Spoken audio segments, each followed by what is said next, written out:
Always hit water.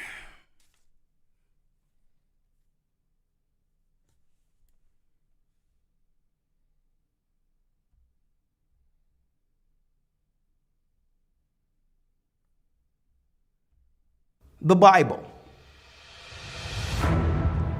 Is it hard to understand?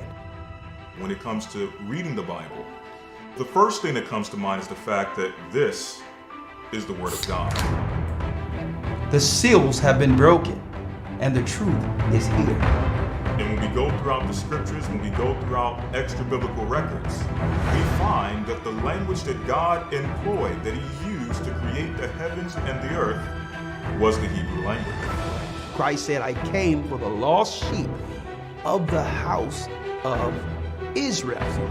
But yet no one, no religious leader, no religious church out there anywhere can now identify the 12 tribes of Israel. Can we? God is quite simple, but it seems as if man makes understanding Him hard. What are those mysteries? The truth of your book and the truth will make you free. The Hebrew and Bible Academy, you're invited.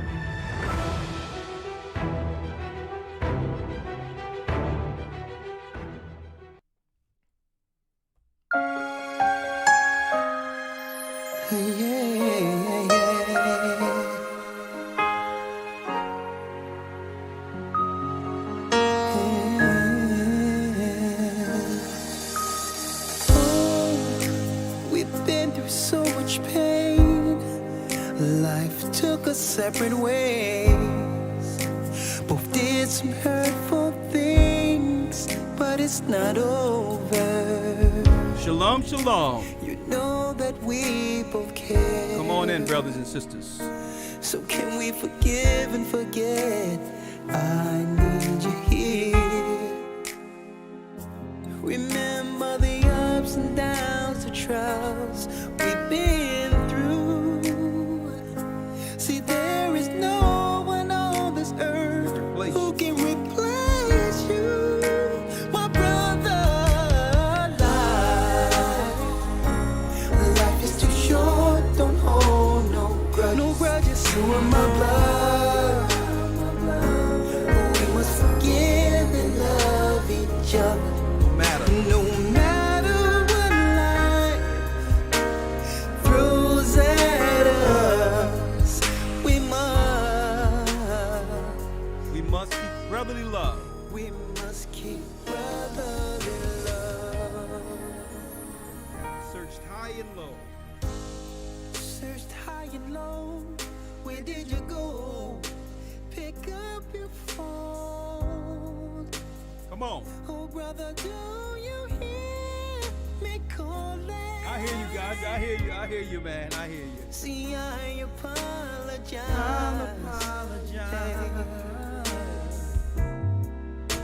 This bond will never die. I remember. Remember the ups and downs and trials we've been through. Come on. So I'll keep on, darling. Come on. Never give up on a brother. I'll go till I get through to you, brother. Life is too short, don't hold no grudges. No grudges, my blood. We must forgive and love each other. No matter what life throws at us. We must. We must. Hey. We must keep brothers, not enemies. Let's come together for the family. Let's walk as one, forgive and let it go. We need to let it go.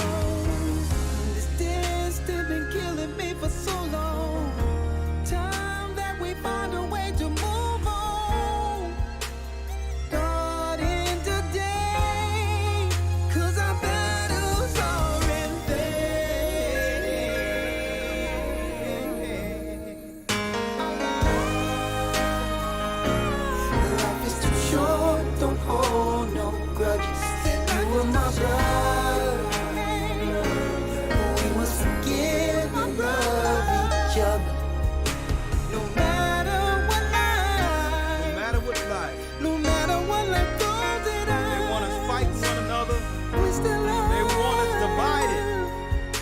You know I love Israel. you. I love you, brother.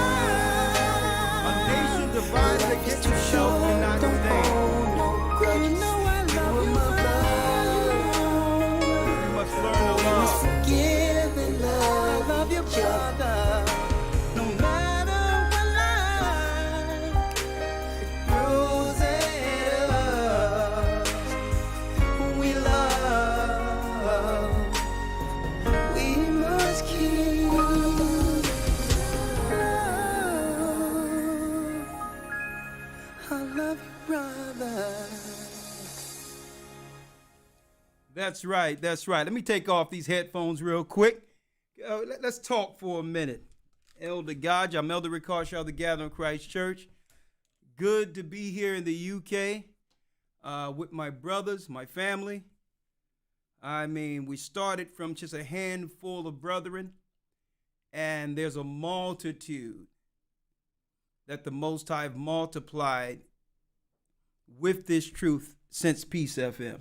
Yes, sir. We've come a long way and developed so many friendships, real brotherhood, and one of the rare churches I've seen in the world where the same exact people who were here from the beginning is still grounded in this work that began with such a small number of people.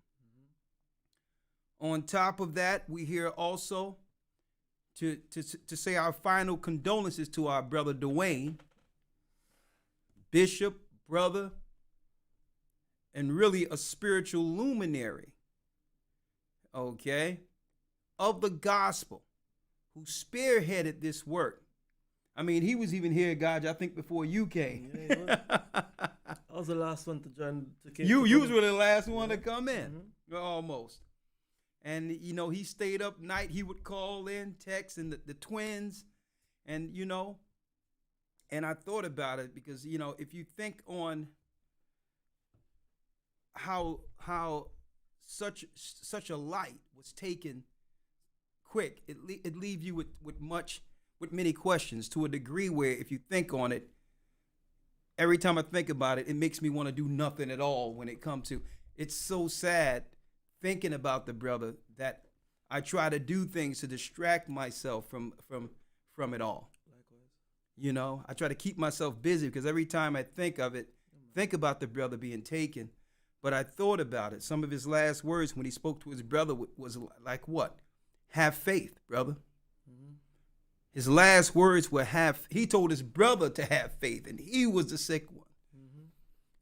And there's so many answers. I mean, there's so many questions, but like I'm going to talk about tomorrow, is that, you know, we're going to get the answers overall of why the Most High took a brother so soon.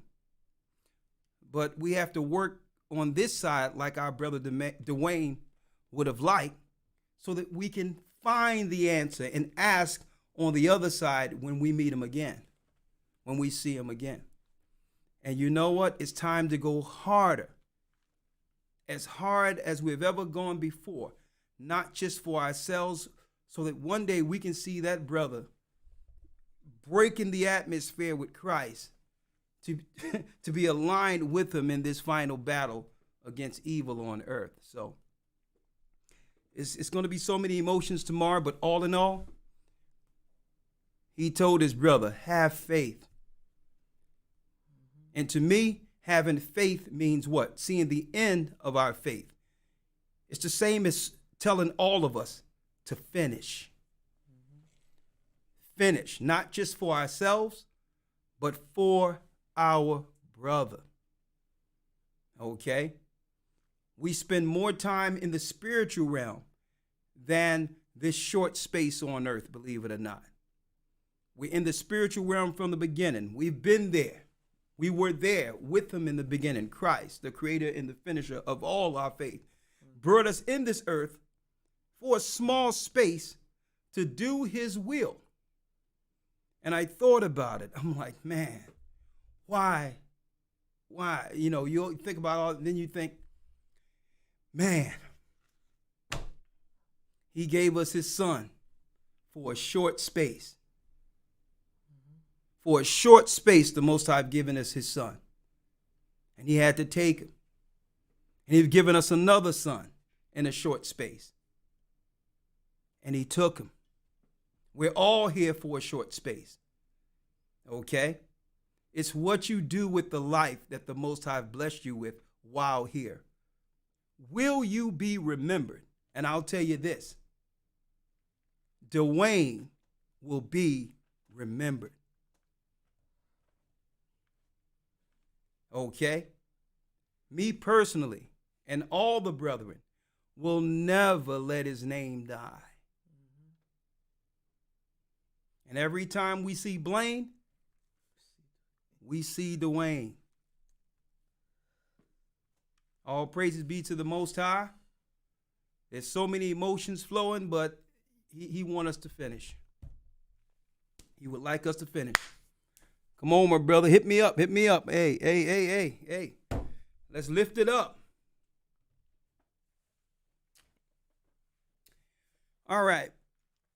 We're going to talk more about it, during the feast. I'll be here all the way through the feast, through the laying of our brother down tomorrow, the feast Sabbath, and the academy Sunday. Okay, so you all know I'm doing the academy live from over here in the UK, United Kingdom, where so much of this work began. And I'll tell you, there's a multitude that came out of a handful of people throughout the earth. I mean, so much work has been splintered out throughout the earth since I've come to the UK, met up with Rawchaa and others, and I never forget, I say the story over and over again. The last thing Rawchaa wanted me to do was open up a Bible. Okay? He was under the conscious community type of black activism type of mentality. And the last thing he wanted to do was to tell, he's like, listen, before I came, he's like, no, we ain't going to use the Bible. I'm like, listen, you don't know who you have here, okay? Without the Bible, I'm nothing. Yeah, that's right. Because all the answers you're seeking on this radio show is coming straight out of here. You're not going to let me take the only weapon the Most High have given me. So no, you're gonna hear the Bible. You may not agree with it, but now he's a fervent teacher of the Bible. All praises be to the Most High, enduring unto the end.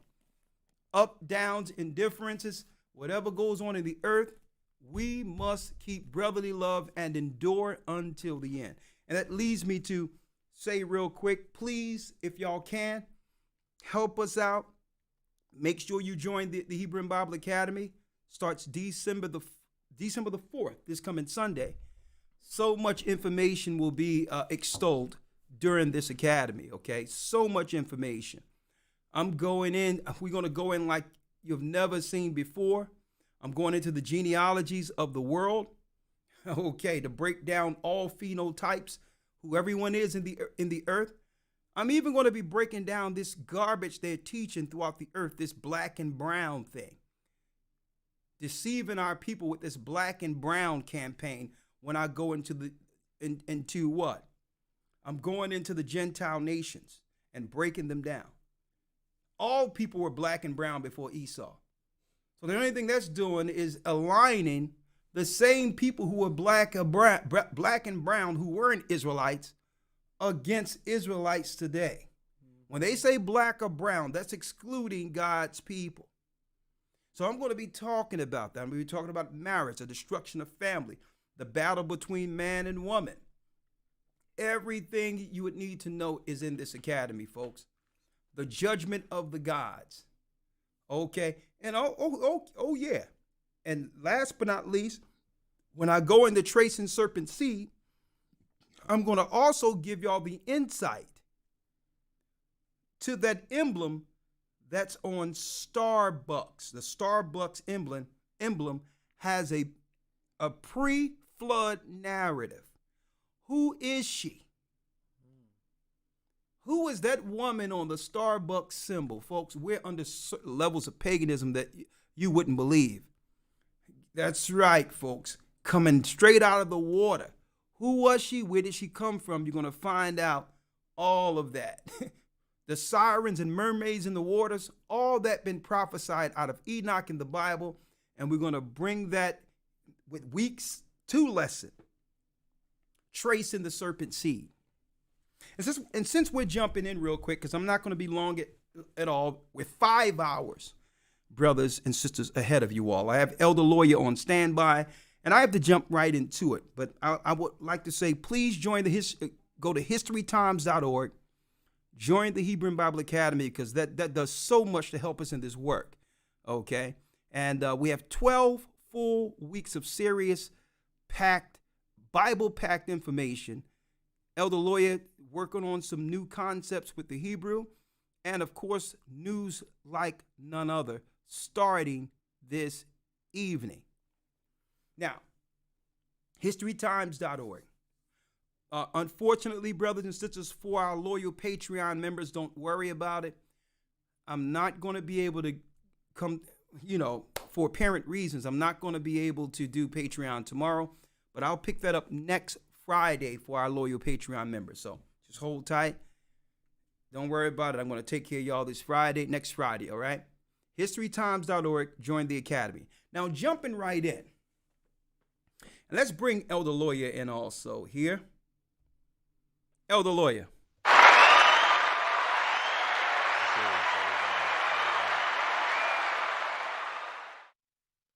How you doing, Elder Lawya? I'm doing well. I can't complain at all. How about yourself? Man, I'm blessed by the best, and his name is Ahaya. I need to turn that up. I need to turn it up some. I'm real low. Yeah, that's a little better. I'm blessed by the best. Elder Lawya? Yes, sir. I know you're traveling. You'll be going into Zimbabwe soon, or South Africa, visiting the church. Both, actually. I'm going to be flying first to South Africa. I'll be there for about 6 days, and then afterwards I'm going to travel into Zimbabwe, and I'll be there for another week. Oh, okay, great. Okay, great. So we're going to get some live footage live from South Africa and the church and what's going on over in Africa, right? Absolutely. Okay, jumping right in, Elder Lawya. I know you've been on this side. We flew over here.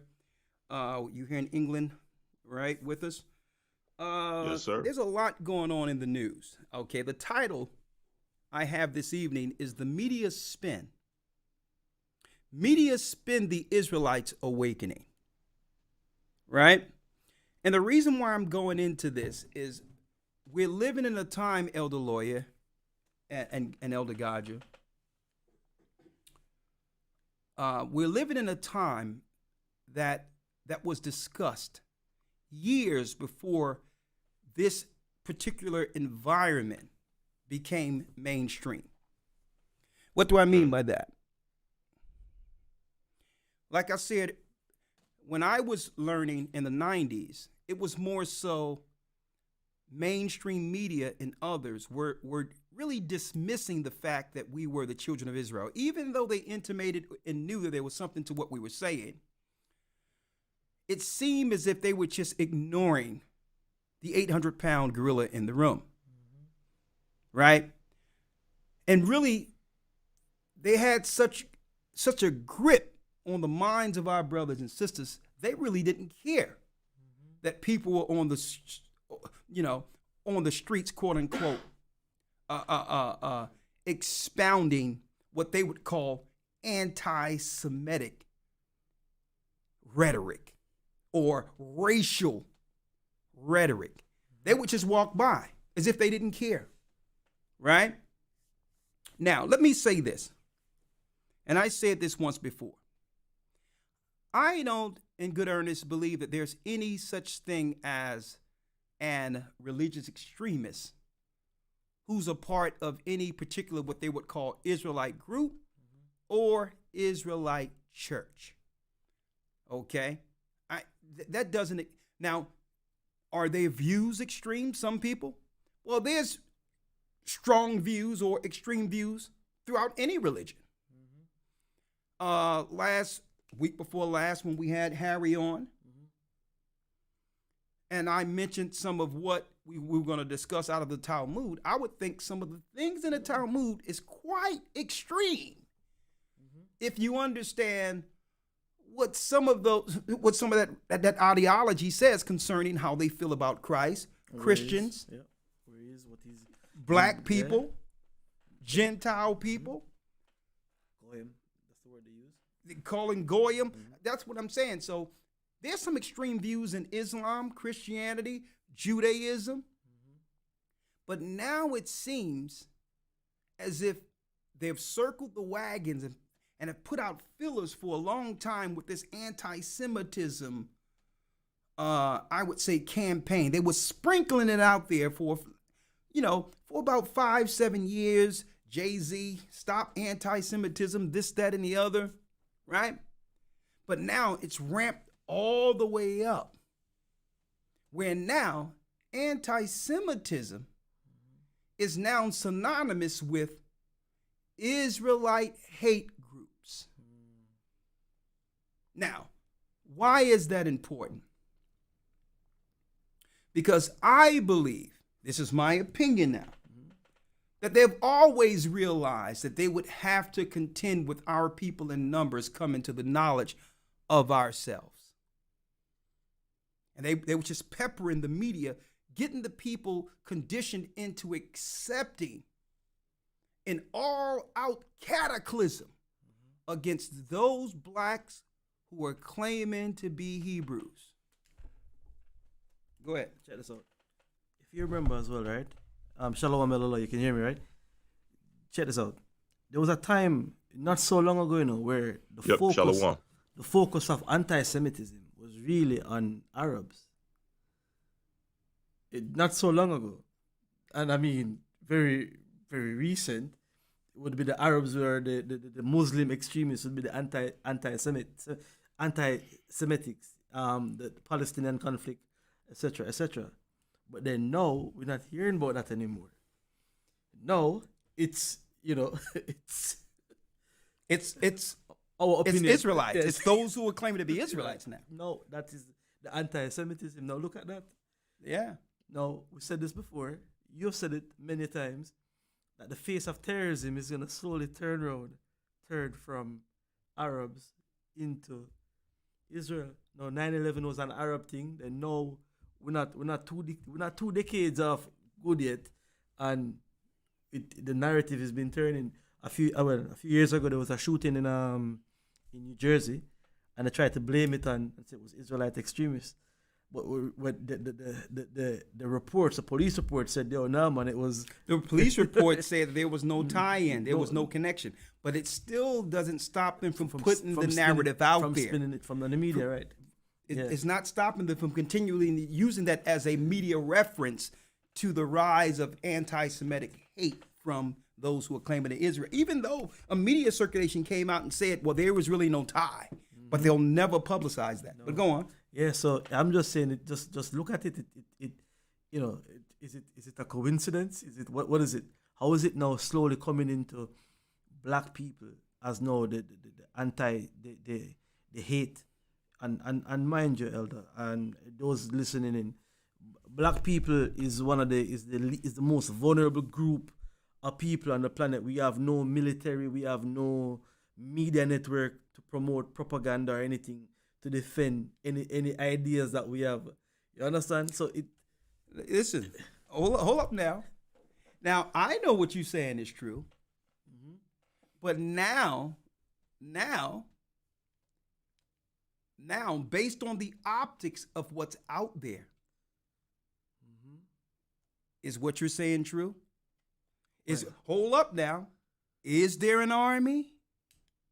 And the reason why I'm saying this, listen, Gaja will tell you right now. This is how you know we're all linked in the spirit. I had that song Brotherly Love out there. Wait till you see what I have on the docket right now. Everything you said, he just came in before I shut on the camera. The only thing him and I talked about was him bringing adapters so that my computers can work in the UK. None of this have been discussed this evening concerning this topic, media spin on the Israelites. But folks, It's everything you said, Elder Rawchaa, is right on pace with what I'm about to introduce. Oh, wow, look at that. The media spin, when did that begin? Where this is two things they wanted to do. Here's the two things. Number one, they wanted to get into the church. Because one time the black church was separate from evangelical, right-wing, white Christians. They wanted to get into the church to dictate doctrine and join some type of spiritual union with the black church to support the restoration of what we call today Israel. But they cannot do that without Christian support, especially with America being predominantly a Christian nation. So they had to do that. I'm going to talk about that.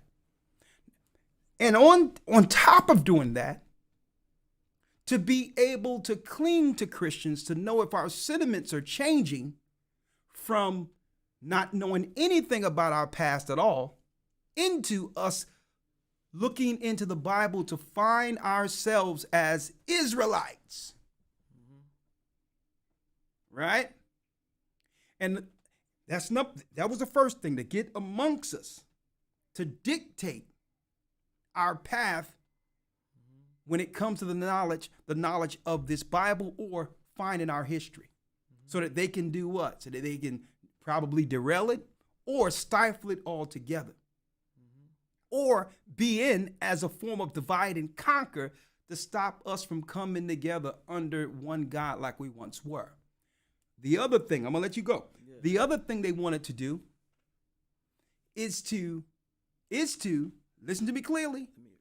No, I want you to write it. I want you to say it, because the next thing to do is to try to spin some story that we have the equivalent of a white KKK now amongst black people. Those two things together, they would utilize to spin a narrative that would have them come against Israelites. And what do you have to say, Gajo, on that? No, I was gonna write down my thought as you make the points. I don't have to interrupt. I can remember. Go ahead. But what was I saying to you?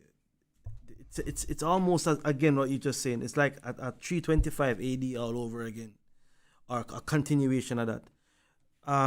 The pagans saw the followers of Christ rising. They could have stopped them. They said, all right, we can't beat them. Let's join them. Became the authority. Same thing. So now they're in the churches as the authorities within the church.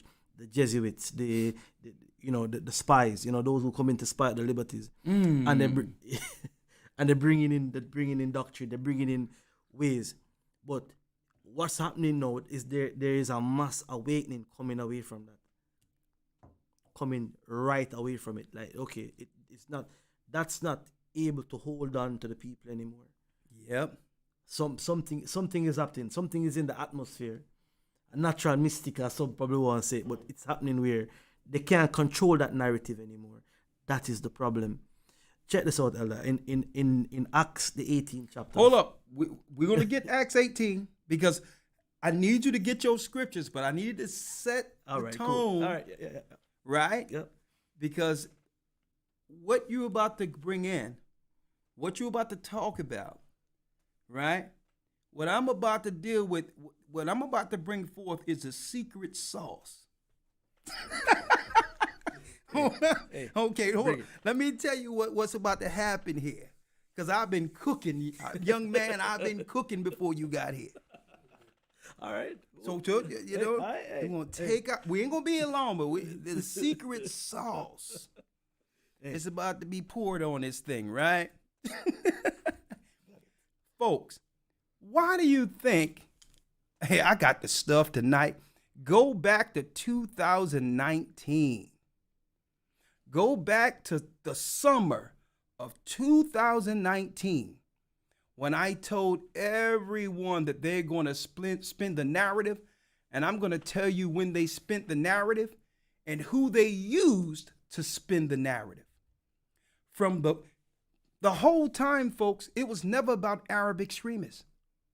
It was all about pivoting off of Arabs, where the Arabs and Esau would come against us, and guess what? Ishmael purposely allowed Esau to use him as a proxy, knowing that they would spin that religious extremism on blacks who are claiming to be Israelites. But if they come to us first, we would claim they were racist. So they always tether off of another group and then spin it back to their target From the beginning. who they wanted to get from the beginning. Let's go in 2015. Let me tell you. And I know they was like, man, this Elder Rawchaa, we can't get nothing past this guy. That's right. Because I know who their agents are. And this is why I'm going to say it right now. All due respect to the brothers in IUIC that marched on Manhattan and all that. I'm going to tell you this. All I can say is, listen, we told people a long time ago, be wise as serpents, harmless as doves. Does this help our people more so, or hurt our people? But before we do that, because they can do what they want. They can do what they want. I'm not in it. I don't care about it. That's what it is. But I'm going to tell you, that was the moment. Hold on. Let me tell you right now. That was the moment they were looking for. And I'm not even going to talk about them. Based on everything that I was talking about since 2009, what happened with that march, okay, in Brooklyn, a Jewish town, that was the linchpin they needed. It was the linchpin they needed, and I said it since 2009. They just need to see a military front of radicalism, of radicalized black Hebrews to justify their claims of what they feared would happen. Let me show you. That was 2009. I said they're going to spin this thing back to black people. Hold up. 2009. 10 years later, 2019, I showed y'all this, where those Zionists were afraid of the black church converting. They were charting black churches since 2009 to 2019 to see if the tide would turn, where the majority of the black church would empty out and begin to believe that they were Hebrews. 2009, Elder Lawya. Check it out. This is the report that I showed y'all in 2019. This is a Zionist report, folks. You know what's funny, Elder? You did that broadcast. Yeah. Yeah, it was us. Remember that? Yeah, I remember it, yeah. We did the broadcast. I'm just going to touch on it. We did the broadcast together, and check this out. On top of doing the broadcast, the next year, after I told people that they're going to have to do something based on this report, 2020, the whole world caught a cold and shut down. Because they weren't just charting African American attitudes towards Israel. They know a trend. They know a trend. The trend is whatever black people make popular, the whole world follows. whatever Black American culture pushes, good or bad sentiments, the whole world mimics it. So it was deeper than just charting the African American attitudes, because they know if we have an attitude against those who are against us, the world would begin to have the same what? Sentiments. Or what they would deem disposition. Watch how this goes, young man. Didn't I say we had the sauce? Listen to this. African American attitudes towards Israel. The online survey of 1,019 Americans were conducted March 22nd, April the 2nd, 2019. The project was sponsored by the Philos report. Folks, this is straight Zionist project charting the Christian church. Right? Respondents were invited to participate in a large national panel. Why would they care? This is a freedom of religion. Why? Check this out. Respondents were screened to only include self-identified Black or African Americans who were born in the U.S. Let's talk about them only. ADOS, that's right. The descendants of slaves, not the immigrants. Okay, like Tariq is saying, FBA, foundational Black Americans, the people who built the countries so that everyone else can come over and aggrandize themselves off of the works of Judah, right? So they was charting this. Maximum quotas and slight weights were used for gender, region, age, education, and religious group to more accurately reflect the African American population using statistics published by the Pew Research and the Census Bureau. Why? The completed sample is 1,019 surveys. The sample provides 95% confidence that the sampling error does not exceed 3.6%. Margins of error are higher in subgroups. Folks, we don't even know we're being studied by these people. And why? What say your 95% confidence that it does not exceed 3.6% error.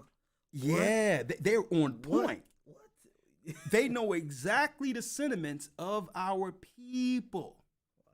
The more we figure out who we are, they are equating that with being anti-them. Because by default, if we say we're Israel, we're going to begin to question them. Well, who are you? And start questioning the doctrine they have control of through the Turner Broadcast Network, the Christian Broadcast Network, BET. We're going to start breaking the mental chains and come back to the knowledge of ourselves. And through that, the world will grow. Those who are in power will grow a natural paranoia, afraid of what this means, not just for our people, but for how they can move freely with everyone understanding their true hands in things. Now, I'm going to go straight to this, y'all.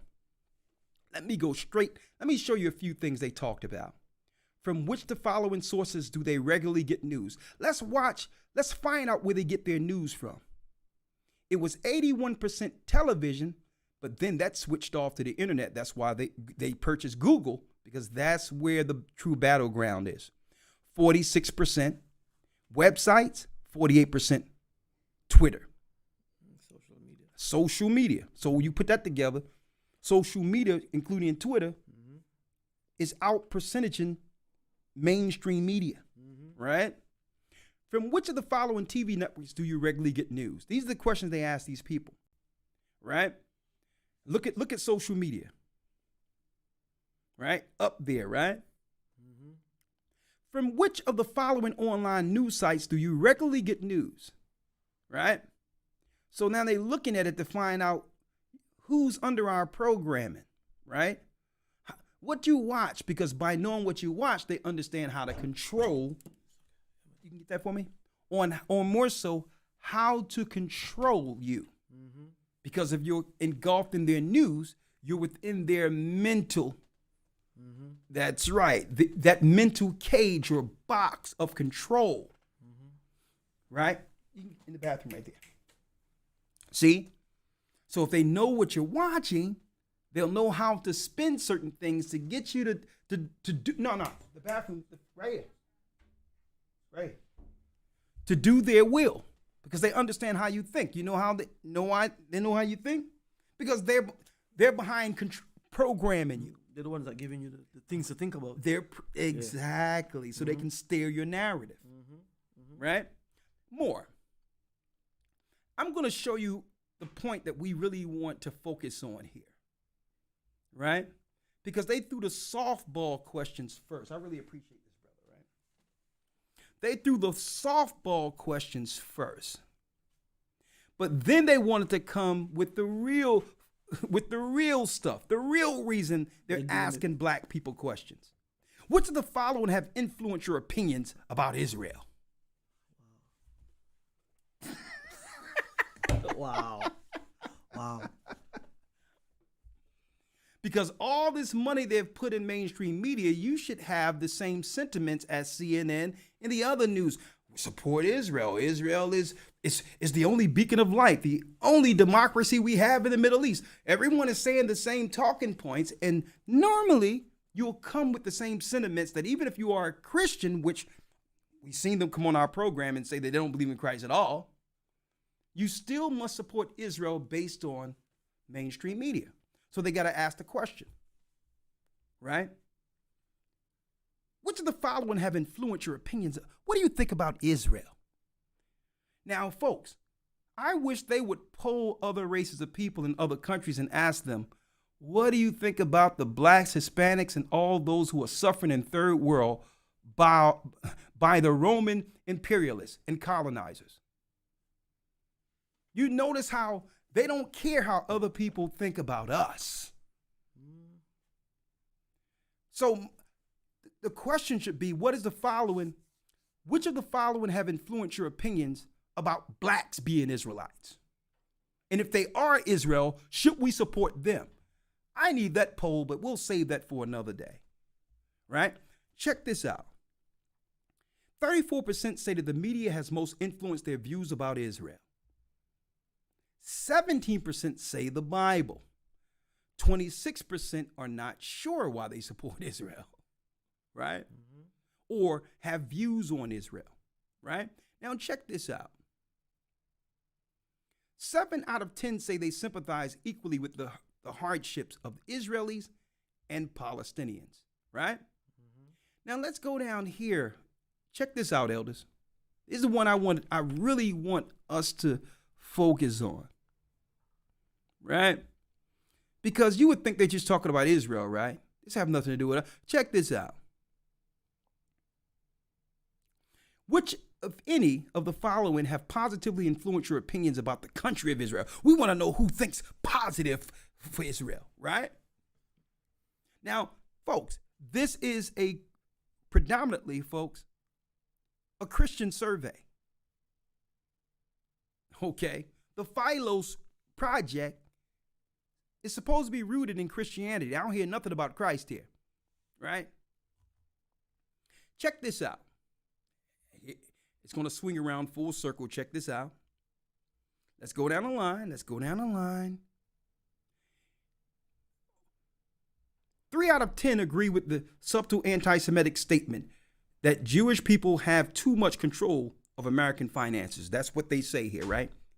A poll that they polled black people, right? Listen to this. Listen to this. Let me go straight down. Right? Okay, they try to tie in Martin Luther King. That's how you slowly get the sentiments, right? Black people love Martin Luther King, so let's do that tie-in so that they'll feel the same about us by default, right? Civil rights movement, right? So we're going to get past that. 41% agree that the formation of modern Israel is a fulfillment of God's covenant with the Jewish people. Well, Christian church spin. That's what they tell them. That's what is taught in the church. Mm-hmm. Right? Mm-hmm. Right? Now check this out. 28% agree that they're seeing more black people express anti-Semitism than in the past. Let's see what that is. Look where they're going, elders. 62% agree that God's promise of the land of Israel to Abraham and his descendants was for all time. Mm-hmm. Now, this is what alarmed them. The 62% who agree that God's promise still stands. Mm-hmm. That's including Christians, folks. Mm-hmm. So that means that Christians believe there's a physical covenant for a physical people on earth. That's a high percentage. But we're supposed to, according to the media and what's out there, to believe, we're supposed to believe it's only one group of people. Mm-hmm. Now, if the 62% believe they're just Jewish whites, then okay. But I believe this is the alarming part. Look at where this goes. Look at where this goes. No, let's show this. We're not dealing with Black Lives Matter either. I'm going to show you, because Black Lives Matter is nothing but a controlled mechanism from the left liberal zones. They have nothing to do with us, so I'm going to deal with that. Here we go. Why is this on it? Why do they have black Hebrew Israelites in the study? Why? What purpose does it serve? Why? What? Now, even though we don't call ourselves black Hebrew Israelites, now we're getting into the meat of their concern. We're getting now into the meat of their concern. The same people that used to dismiss or ignore are now on the radar. Right? But check it out. They say 62% claim I am not familiar with the black Hebrew Israelite teachings. So you don't know. Why are you concerned about who is familiar with the black Hebrew Israelite teachings if it doesn't affect the narrative that's popular, that's typical out there concerning the land of Israel? But see, when you add these numbers up, 19% agree with most of their ideas. Yeah, but check this out, Elder, right? 62% don't not familiar with Israelites. 38% are. Yeah, that's what I'm saying. Here's the whole thing. That's it. And it's only growing. You see why they're doing this thing with Kyrie and them? This is 2019, folks. It's only growing. 4% say I consider myself a Hebrew Israelite. 90% say I agree with most of the core ideas. Well, if they're black and agree with it, they also consider themselves Israelites. I disagree with most of the core ideas taught by the Hebrew Israelites. That means I disagree with it, but I know about it, which means there's an opportunity for them to convince me. And 6% says, I firmly oppose the teachings of black Hebrew Israelites. But that's not good enough that you oppose it. Because if you sit down with a Hebrew Israelite in the Bible, you will be convinced, even if you disagree, that there's something to our people claiming to be Israelites. And folks, this right here was the bell that rung. They begin to dog whistle throughout the earth and say it's time to set the precedent and come against this teaching that's exposing all of those who have kept Israel in darkness. Now, here's more. Check this out. They want to know how many people have Jewish friends. Oh, yeah. Matter of fact, I have Jewish friends. Let me put that out there. Okay? I have friends. Listen, nothing personal. What I do for Christ is all business. I know some great guys that I can call if there's a lawyer or something. Great guys. All right? Let me put this out there. Wow. And you see, listen, I showed nothing but respect to Harry. Right? Now, I want y'all to check this out, folks. They started charting with the black Hebrew Israelites, as they call black Hebrew Israelites, Christian church attendance of participants. How often do they go to church? And come to find out that black people go to church more religiously than 80% compared to any other ethnicity goes to church. So why are they if Israel is a separate state with the religion of Judaism predominantly, why do they care what Christians feel? Right? They even broke down denominations. Boy, are they studying those Christians. You know why? Because it was those in Christ who would oppose darkness at the very end, according to Bible prophecy. Boy, are they looking at this. Check this out. I need y'all to check this out. Blacks attend church 71% compared to any other ethnicity. Who? Blacks.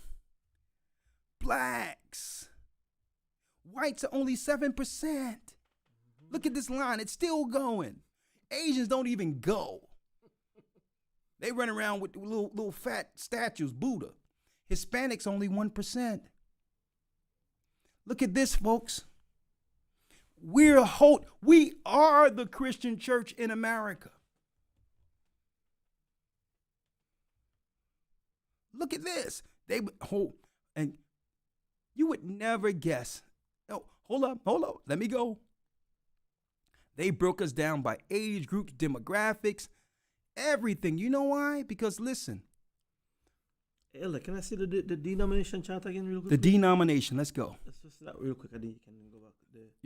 I wanted to see the denomination. Down here? Denominations? Yeah, Let's go. The churches that they were looking at, the Baptists and so on. I was wondering if the Catholics were in it as well. Okay, let's see the denominations. Right here. Yeah. See? I don't see Catholics. Look at Baptist American churches. 19%. See, you don't see Catholics here. The Hispanics are majority Catholics. Yeah, but Catholics not even in this demographic. Exactly. They're not. Yeah. They don't care because if you're Catholic, you're already under the complete programming. That's what I was wondering. They don't care about it. They don't care about that. No, the Catholic is part of. It's the pagan hierarchy. But look at this. Now, why am I going here, folks? Some people might ask, well, where did Elder Rawchaa find out about the Philos project? How did I find this out? Check this out, check this out, Gajah, Elder Lawya. There's a guy. I told you all, brothers and sisters. Here we go. I told you all that they were going to switch the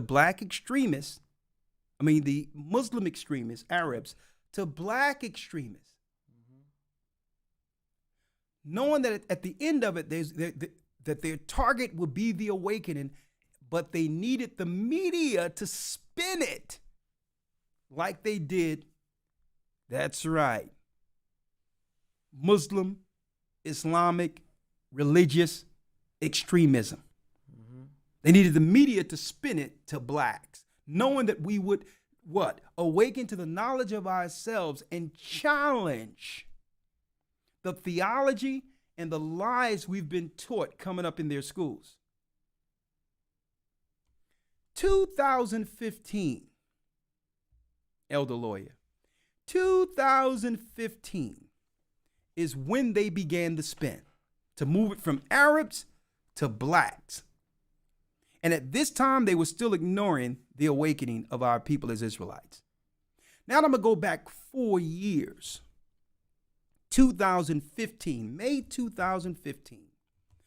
A profile of a Texas gunman, Elton Simpson, in Nadir Sufi. Now, Nadir Sufi was an Arab.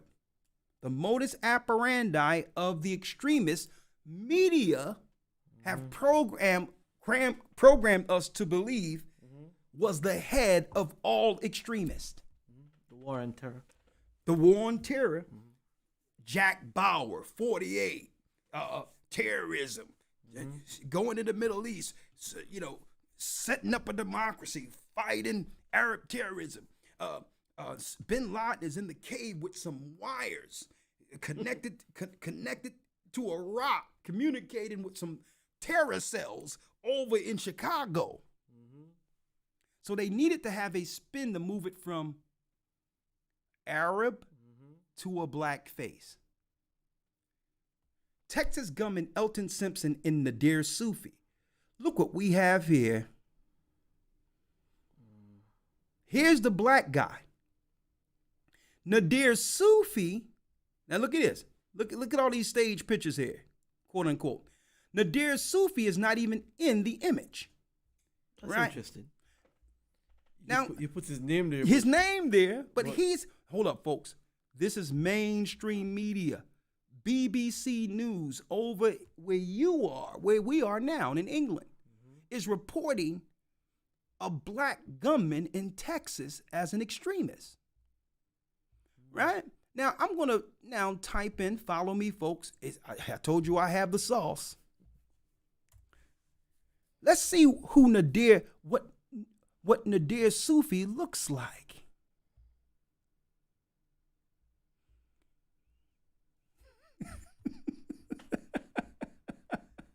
Hold up. You cannot make this up. Hold up, folks. Hold up. Hold up. No, get out of here. We don't need that. Look at your Nadir Sufi. Right? Check him out. Now, I don't know who, I don't know what ethnicity he is. Y'all can say whatever you want, but now this is where the narrative thickens. They won't show him, elders, here because they have switched. They have switched from here now, 2015, to here. The media has pivoted. They have pivoted now. But now, they slowly nudged us from seeing a Arab Muslim to what? Accepting black Muslims as the possible new terrorists the world must look out for. Now they must do one more pivot to switch it to their target. And their target people are really those who know they're Israel, religious. Then they're going to call them religious extremists. Now, check this out. This is where it gets good, y'all. You would never guess who was the preacher on the scene. Who was the preacher on the scene to help foil this crime? Fair use. Attack in Texas, investigators chase leads overseas, and a slain gunman returns home. According to local media in Kansas City, Missouri, Nadir Sufi will be buried today. He's one of the two men that targeted that event that offended many Muslims by featuring cartoon images of the Prophet Muhammad. And the feds are scouring the online contacts of the other gunman, Elton Simpson. They're especially focused on Junaid Hussain, a British hacker linked to ISIS and believed to be operating in Syria. CNN's Kian Law is in Phoenix, where Sufi and Simpson shared an apartment. Good morning. Fair use. Good morning, Carol. We're learning much more about Elton Simpson, and I want you to take a look at this video. The video itself is innocuous. It is from 2012. It is a fundraiser, but we actually see Elton Simpson. We get a sense of his personality. We've been hearing all week that he's so mild-mannered, that he wasn't violent, that he was calm. You actually see it now. You can hear it. And what he's really saying right here is he's gonna get a double cheeseburger from Wendy's. Okay, that's what he's saying. But of course, they're not going to allow him to talk. They are giving the narrative here, but they probably ask him, "What you want for lunch?" Okay. But why are we focusing on him? I'm gonna show you. Listen. We actually see Elton Simpson. Look at this. We get a sense Here of go the his sauce. personality. We've been hearing all week that he's so mild-mannered, that he wasn't violent, that he was calm. You actually see it now. You can hear it in his voice. And we're also hearing the fortitude of his faith in this video clip. Take a listen. It recharges your iman as well. When you come together, you pray 5 times a day with your brothers. Provides for you a form of weaponry to go out into the real world and use that weaponry to shield you against the tricks of the shaitan. Now, friends say he converted to Islam while he was in high school to basically stay out of trouble. That's why his family supported him in his choices, that he continued to study it as he became an older man. We also interviewed a pastor friend of his. Yes, an evangelical pastor. They were friends at work. They debated theology often. And even though it doesn't... So they were friends at work and debated theology often. Makes sense to many people. This pastor believes that this violence in Texas, that it may have felt like a logical step for Elton Simpson. Here's what he says. I was surprised. Vocab Malone. Nah. Vocab Malone was used as the extremist friend who would now pivot from black Islam to black Hebrew Israelites media. Yo, hold up, man. Hold up. Hold. I told you I had the sauce. Yo, but check it. 2019, right? Yeah. Who came on the scene trying to interview Israelites? Hold up. Come on. Hold. I got the sauce. Listen, he want to see this. Come on. Take the headphones off, young man. Don't mess with me. I told you I got the sauce. What the hell? His friend of the so-called black extremists claimed he was a pastor. He's not an apologist here in 2015. He's a pastor here. He's an evangelist pastor here, no. With no people in With the back. nobody, no church. In what appeared to be a scene. So this is the guy they used to pivot from black extremists to Israelites. And that he would have the job himself connected with media. You see this? Look at it. Come look at that. This is look. Just come around and come on in. Come on, check it out. I told you I had the sauce. Nah. Come over, young man. Oh, it ain't over. But not shocked. I wouldn't put it past him because I understood the sincerity of his. Let's do it again. Now, friends say he converted to Islam while he was in high school to basically stay out of trouble. That's why his family supported him in his choices, that he continued to study it as he became an older man. We also interviewed a pastor friend of his. Yes, an evangelical pastor. They were friends at work. They debated theology often. And even though it doesn't make sense to many people, this pastor believes that this violence in Texas, that it may have felt like a logical step for Elton Simpson. Here's what he says. I was surprised, but not shocked. Why you I not wouldn't shocked? put it past him because I you was understood the programmed. They sincerity programmed him. of his I mean, beliefs. you're not shocked. And he Why you not had shocked? expressed to me Hold on, pause that for me real quick. Pause that. What do you mean you're not shocked? What do you mean you're not shocked? Were you part of one of the people who was quote unquote could be handling the situation? Yo. I don't know. Allegedly. Who is this guy? Where do he work? How he's able to get to every place and harass Israelites every place with no job, folks? Who's funding this guy? For Osama bin Laden, he used the word hero. And he remembered the conversation so vividly at the job. He tried to bring him into the love of Jesus. Hold up. Hold up. It's wild. It's wild. Because when you go to his page, who do we have now? Who do we have premiering December 2, full circle from, he was the guy from the beginning waiting for this moment to become the expert. Listen, the expert that all the other yellow journalistic circulations would utilize as an expert on terrorism. He would become the expert that would be interviewed all over the world concerning his connection with Hebrew Israelism. And there's no such thing as Hebrew Israelism, folks. Folks, listen, this is what they have been waiting for. They've been waiting for this moment. How do we know they've been waiting for this moment? Check this out. This is news from Israel. the times of Israel. How many Hebrew Israelites are there, and how worried should Jews be? Oh my gosh.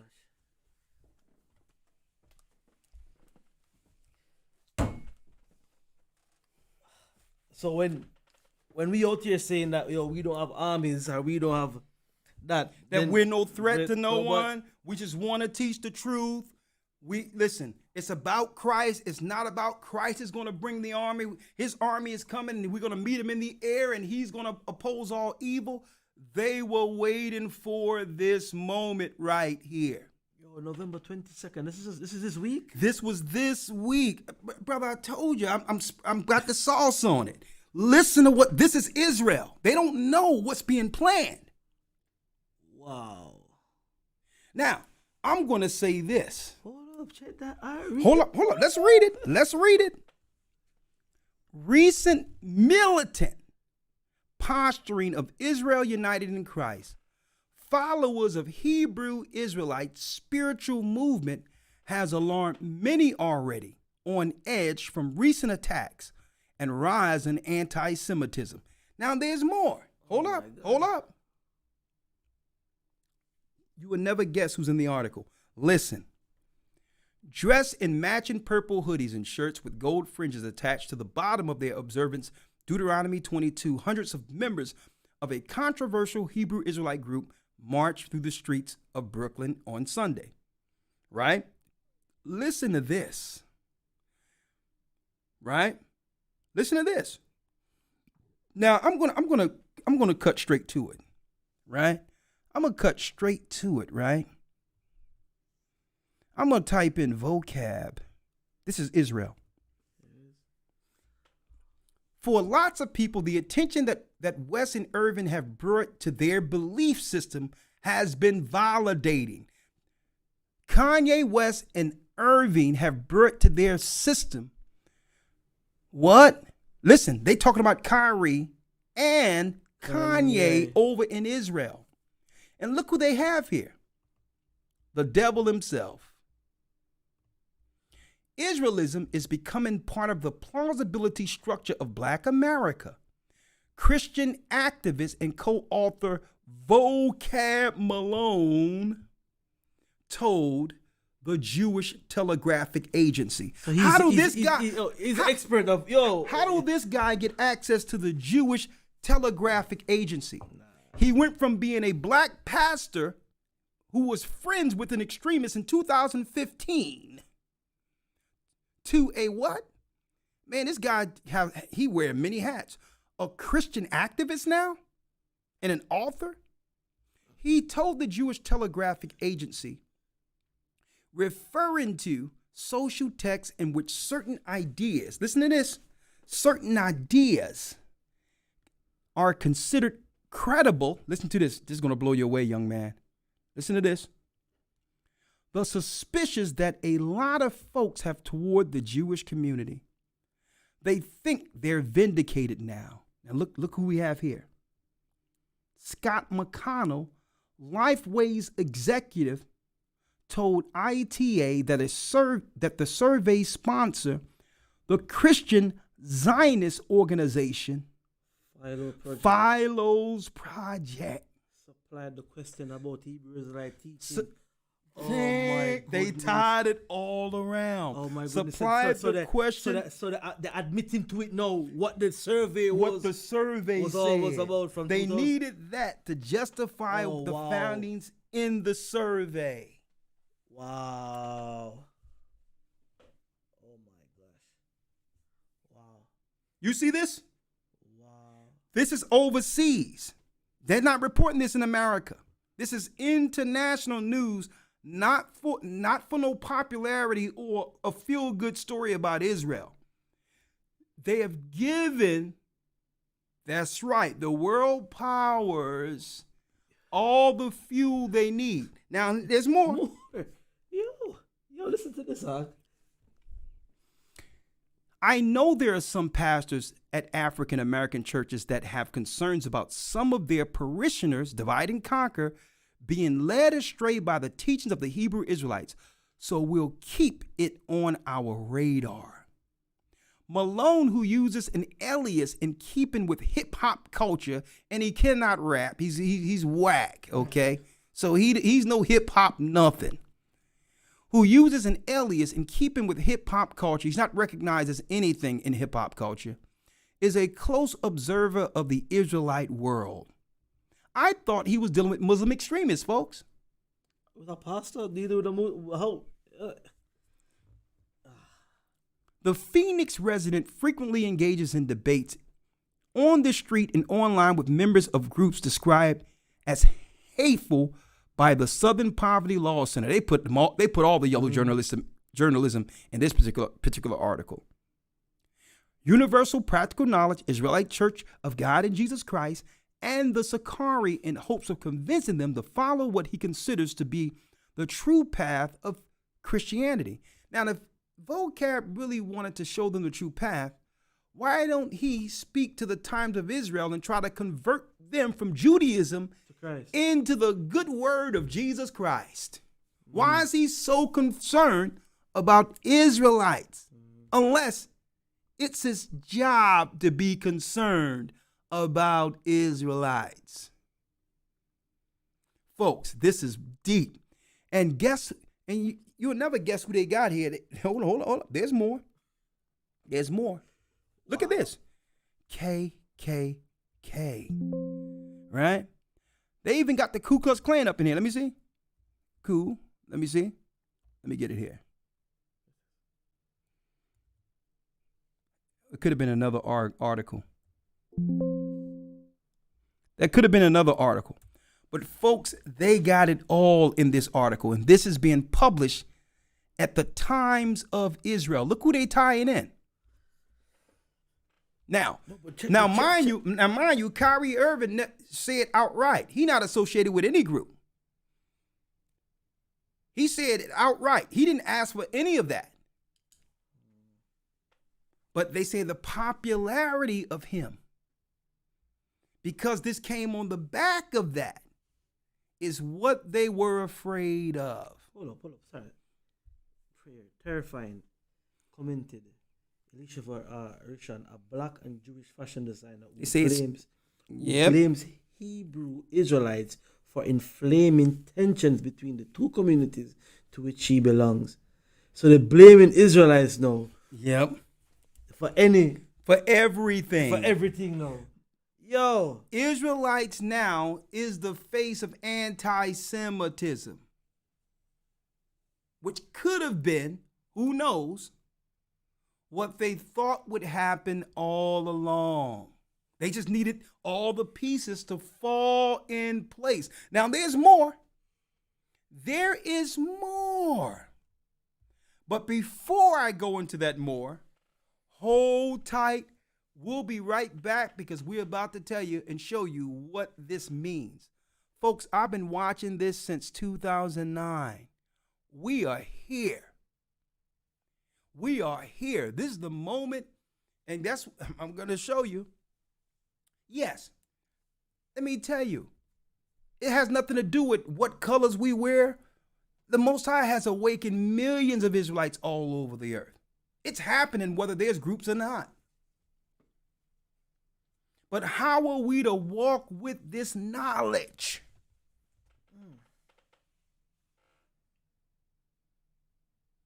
How are we to walk with this knowledge? Folks, we must be wise with this understanding. I'm going to show you where this goes. Hold tight.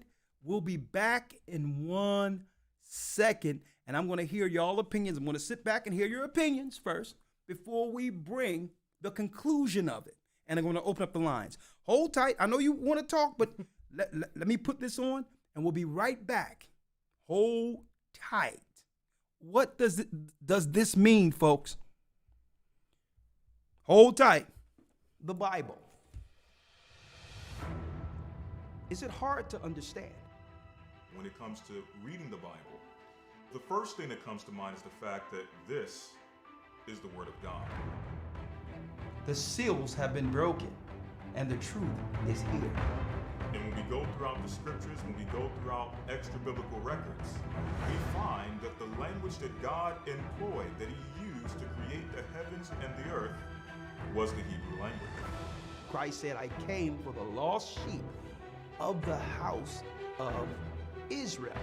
But yet no one, no religious leader, no religious church out there anywhere can now identify the 12 tribes of Israel.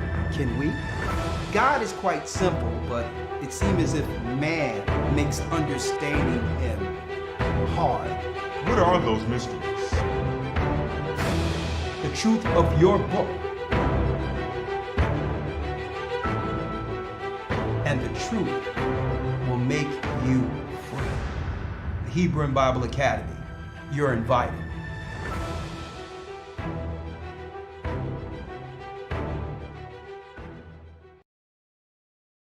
All right. Hebrew and Bible Academy, December 4th. Now, Elder Lawya. A matter of fact, Elder Rawchaa, hold up. Yes, sir. I put it all together here. We told y'all 2019 is when the yellow journalistic Zionist Philos project report came out. And I told everybody that they are alarmed that so much of the black church, so many in the black church are now coming to the knowledge that they may be Israelites and understand what this would mean geopolitically for the world if our people would understand this at once. Less crime, less sin, families coming together, protection from on high. It would destroy the economies of the world. This world is incentivized by promoting criminality and death so that they can have what? Work prisons to replace slave labor. They have never let the slaves free. So this is a threat to the world economy if we come back to God, because we'll become self-sufficient, begin to operate as one, and understand that no, our alliances is what? With God and our family and our people, and guess what? With Christ above all first. And if you don't do business with Christ, if you don't believe in him, we cannot do business with you. What you have to say, Rawchaa? Boy, Elder, this kind of get close to the mic. This kind of blowing my mind, because this Jewish article here, this Jewish Times, is confirmed that it was a study for the children of Israel. Yeah, that was the concern, even though it was very small at the bottom of the way down at the bottom of it. It was the original intention from the beginning. Yeah. What would it mean? And you said something earlier. Yeah, anything that the children of Israel make popular becomes popular. Deuteronomy 4, 5, and 6 says, "Yo, I've given you laws and commandments." I'm paraphrasing. Wherever you go and do them, and this shall be your wisdom amongst the nations. So people see us do things and go, "Yeah, what's that? Yeah, let me get that." Yeah. So if the children of Israel is no longer promoting the Bakri, whoredom, and all the other negativity that associate with us, and promoting righteousness, then this is a problem for the people them here who getting rich. Yeah. Revelation 11 and 8. When the spirit of life entered into them, yeah, they suffered not to put their dead bodies in graves. You with me? But they were afraid. I'm paraphrasing, but the scripts. Yeah. And that is what is happening real time. So all right, then let's demonize them. Let's burn down Rome and blame it on them. Yeah. Listen, all I know is right now there's some purple shirts probably getting hot off the press. And guess what? It's not probably that group making them. Mm-hmm. Because if we know anything about what? The extremism is that we have to understand that it comes with media. Sometimes false flags must happen to provoke the intended outcome. Now, I'm just, listen, Let me say something real quick. And I pray that doesn't happen. But I know how the other side work. Nero, like you've just mentioned, burned 7 cities of Rome. 7 separate markets within Rome, and blamed it on black Christians because that was their aim. But what? Nero and others would have lost the PR and would have lost the people if they just would have engaged those who they felt threatened their power. So they had to create a scenario to justify coming against. The same as we see the narrative of September 11, 2001. Of course, the Bushes and others, they said it outright. They wanted that war. They needed that war, but didn't have just cause. Others have come out and said they needed it. But guess what? September 11th gave them exactly what they needed to come against their intended target. It started the cycle to bring it in. And see, and that's where I'm gonna show you. We putting Christ in a title. That's where Christ comes in. Christ comes in is that if we're in Christ, using his name and operating as Hebrews, we are to walk according to Christ. What would Christ do in this current time and climate, understanding what's going on with the awakening? And I'm going to say this. Listen to me clearly. I'm going to show you all this before I let you in, Elder. When you go here, right, this article has it all. This article has it all. It has Nick Cannon. Look. It has Nick Cannon, Floyd Mayweather, Kanye West. Man, let me tell you, it's showing all of our people, the black culture, changing the tide of the world by announcing we are Hebrews. They are watching all over the world.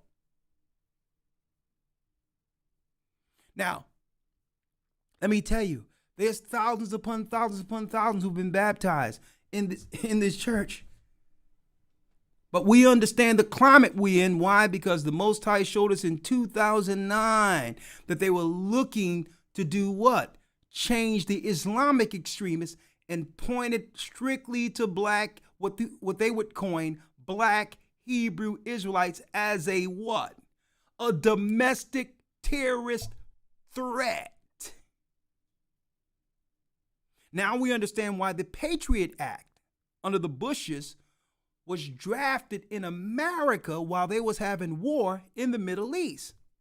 It wasn't to arrest the people in the Middle East for extremist views. It was for the awakening here in America or here in the Western world. They were priming the pumps for this. Nick Cannon isn't in this. Listen, and guess what? They got Nick Cannon. They said they even have the rapper.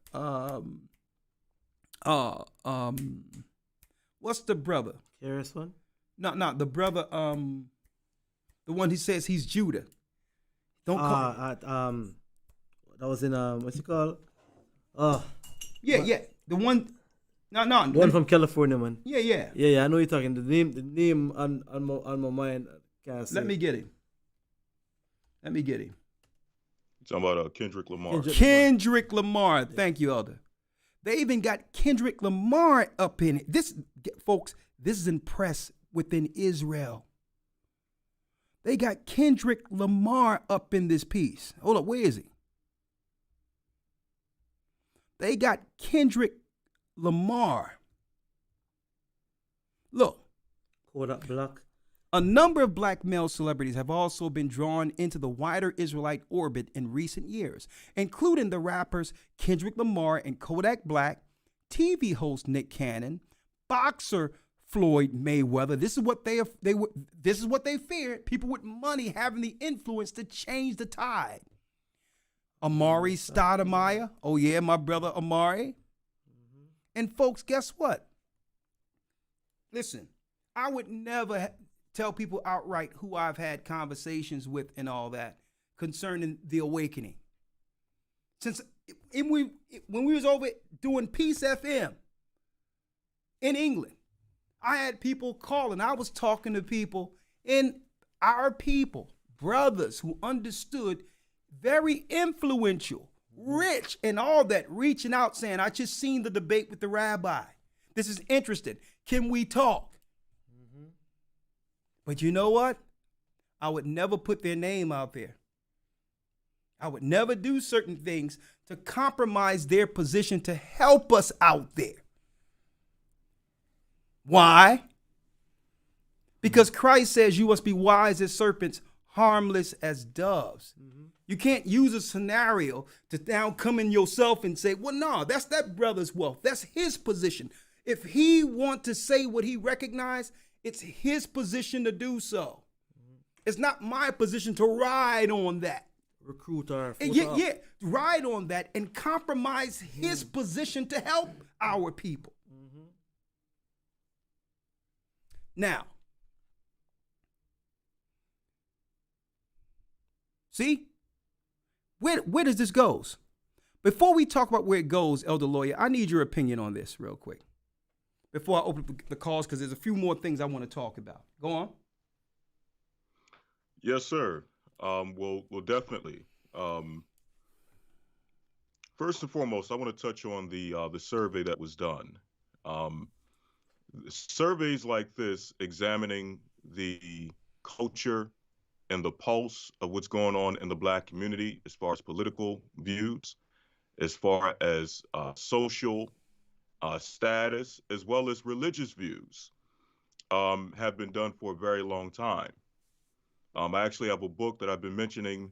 I've mentioned quite a few times that I believe that during this academy, I think we have a lesson that I think is fitting to bring this particular record out. This book being called, I believe it's called, I don't have it with me, but I think the title is New World A-Coming by Roy Otley. And he was a very prominent, renowned journalist, a Black journalist. This book goes back to the 40s. And in this book, they have a variety of various things pertaining to the Black community, as far as economics, jobs, religious beliefs, social status, as well as their relationship with their, I guess you would say, their ethnic counterparts. And one of those counterparts being what we call the so-called Jewish people. Okay? And they have a whole chapter dedicated to the relationship between Blacks and Jewish people. Mm. And back then, at that time, they were stating or blaming what they called anti-Semitic sentiments amongst the Black community, again, to show you how far this actually goes back. Hold on, Lawya. Y'all got to do us a favor. We have 2,500 people in here, and we down about 1,000 likes here. Come on. Just hit the like. You see we're bringing the information here. Come on, help us out. If you haven't hit the like button, do it for me real quick. All right, go on. Other people want to hear this too, and you know they're blackballed as almost. We're shadow banned on YouTube, so help us out. Go ahead, Elder Lawya. I'm sorry. Yes, sir. So back in the 40s when this book came out and when this research was done, they were claiming back then that there were anti-Semitic sentiments amongst the Black community. And initially, what the brother stated, Roy Otley, what he stated was that one of the ideas was that these sentiments were coming from Marcus Garvey and his movement, which was the UNIA, I believe it was called. Yeah, United Negro Improvement Association, yeah. Right. So that was one of the claims, that he somehow got a hold of some either ideas or literature from Germany or from Europe and began to share that information amongst the Black community. And through him, somehow these ideas began to spread amongst the Black community.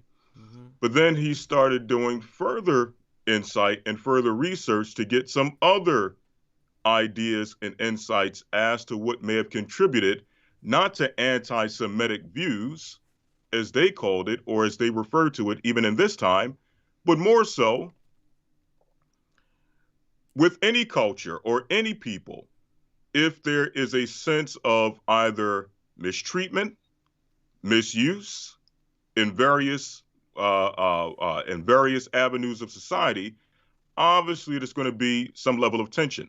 So I'll just use the word tension in reference to what they call so-called anti-Semitism, but really is tension based on some very valid points. And some of the valid points that was brought up was, number one, business practices that were being done in the Black community with the layaway system, which a Black person would go in to try to buy a suit. At that time, a suit, I think he was mentioning numbers as far as $2 for a suit, but it would be with interest, which we know, according to the Bible, The Torah. Jews cannot use interest one against another, but they can use certain practices with people outside of their nation. So they were using these practices on us under the auspices of us being Gentiles, what have you. And in doing so, they had us in continual debt. And that was something that they mentioned as a thing where Black people were like, hold up, what's going on with these shady business practices where we're buying furniture, we're buying clothing. And before you know it, we're in a debt where we've dug a big hole for ourselves just to buy a suit or a couch. And, we're in a continual cycle of debt. And it just so happens that the people who are using these practices are of a certain persuasion. Yeah. Also, so he's saying it was more so us pushing back at someone of people adding to our already deprivation. Exactly. Here it is. We're in a hole. We're in a hole already. That's why we have to put our clothes on layaway. So you mean to tell me I have to pay twice as much for the same shoes, and we're suffering? So Exactly. he said when people started to push back like that, it was on their side viewed as anti-Semitism, when really it was, man, give us a break. Take your foot off. Exactly. It's not. Exactly. I'm not mad at you, but why are you going to charge me twice for something that doesn't cost that? So them, we push back with illegal practices or inhumane practices against us, and that's considered on their side anti-Semitism. No, why don't let's get some reciprocity here, right? Why don't we just come to the conclusion that let's not take advantage of the disadvantage, and Right. and there won't be tension. Hey, why you hitting me? Hey, why you hate me? Because you Yeah, hitting yeah, me. Why yeah. you hate me? Crazy. Even Christ said, I don't know if they'll listen to this, but even Christ said, Elder Lawya, rebuke. So we have the right to rebuke. That's right. Rebuke. It says rebuke. And if thou repent, forgive. So they ain't trying to stifle the rebuke. They don't even want to hear that they're doing anything wrong against anyone. And if you Right. repent and make amends for what you've done against us and our people, we'll forgive you. But they want to stop us from actually complaining. And the deep thing about that, Elder, the deep thing about that is that we would have to forgive them. Yeah, we would have to. If we rebuke and they say, listen, I admit we've done these things, what else could we do? We believe in Christ. They know we would forgive them. Have to forgive them. See, but guess what, folks? I'm gonna tell you. It's like some people, they out there, they feel they are entitled to do some of the things, the practice they're doing, and without receiving any level of pushback. See, but now they have what they need, Elder Lawya. They have a reason to justify future aggression. But go on, Elder Lawya, finish your point before we open up the calls. I'm not going to stay here long here, but go on. Yes, sir. Yeah, just finishing up that point. Another example that was provided was the network, where our sisters would have to go basically to town centers, similar to what the Issacharites do, where they'll go to certain points and they'll wait for someone to come pick them up for work. Well, our sisters used to have to do that. And an example of that, you can see that in the movie, the Malcolm X movie, where he's standing on the ladder and he's speaking to a group of sisters. And you have white women sitting there telling them, well, I got 2 children and this is the regiment, this is how the house needs, or this is the work I need you to do, so on and so forth. You see that scene in that movie. Yeah. Well, it actually mentions that in the book, where you had sisters who would go and they would look for domestic work, domestic hiring, and you had people who are of a specific persuasion who would come in and hire them for work, but they wouldn't pay the wage. They would either pay extra low wages, or when it came time for the sisters, when the work was done, the sisters would seek the payment, and they would refuse or find a reason to refuse sisters the payment. So again, it's these abusive, oppressive, shady practices where our people like, hold up, man. How is it that these people of a certain persuasion, they're in our communities, they're in certain positions in our community, over shop, over trade, over commerce, and things of that nature, and they're using these practices on us. And now when we start to speak up concerning it, now we're being looked at as somehow anti-Semitic. And let me add something to that as well, elders. It's not just necessarily that particular group. I'm living in Jamaica, and I'm seeing, other people outside of them come and do the same thing. Hire the people, them don't pay them, starve them out. You with me? And then when the people say something, when they begin to a rebellion, when they begin to stand up, then it's protest. Exactly. Then it's violence against that people, and you're doing this, and it's like, no, man, that's not the case. The people here are being oppressed. You understand? There's only it's only so much a man can take before him actually go and push back. You understand? And, exactly. and that's just natural. But they would use these instances of as photo ops, like you said, Elder, the optics, to try and spin a story to say, okay, then we have justified, we can now use justified force or violence coming against these people because they're extremists. Like, this article here is a very dangerous article. If you have this group of people who is now looking at it, and then with their influence, media wise and others, to then can start to let certain things, put certain things out in the air and let it actually happen. It's dangerous. This is dangerous, and I'm gonna tell you why. Because Esau don't react to what they deem political aggression lightly. They don't react like we would react under certain circumstances. Right? If the KKK march down, down Broad Street, whatever they're going to march, as long as they don't touch us, we fine. They go about their business, we'll forget it happened. But they don't operate like that. And I'm going to show you where we are. We're from 2015. I'm going to jump back with you, Elder Lawya. 2015, where you had this vocab guy who was supposed to be friends with an extremist at the job, trying to convince him not to become an extremist. Only to be interviewed after the guy does an alleged terrorist attack. Then it pivots from Arab to black, and now this guy is the voice for black Hebrew Israelites right now when it comes to extremism. He slowly just cobbled his way or moved his way, and he came in unassuming, as if he was just interested at first. I'm just a Christian, just interested in your views, and really he was in the spirit of a mole the whole time. Now listen to this. Here's the piece that's alarming. The 2020 now, don't forget what happened in 2020, folks. They shut everything down. Why? Listen. 2020 U.S. census put the black population at 41.4 million. So extrapolating from the Lifeway data, there are approximately 1.6 million Hebrew Israelites in the United States of America. This is what's alarming here.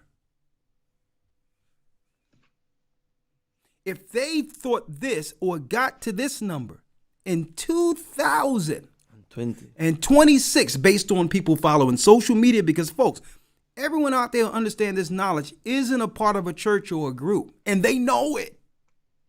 But it's the understanding of who you are. Just the thought of being an Israelite, they feel is an existential threat against the establishment. They have summed that there's 1.6 million Hebrew Israelites in America alone, not counting the small numbers of Latinos. Native Americans. Wow. And 7.8 million people who may not identify as Israelites, but who agree with the spiritual movement's main teachings. That's the problem. That's the problem. That's the problem right there. Man, this article have summed up everything that the Most High showed. Man, I was on that street before there was a YouTube. It was called, listen to me clearly, Path to the Mark. Path to the Mark.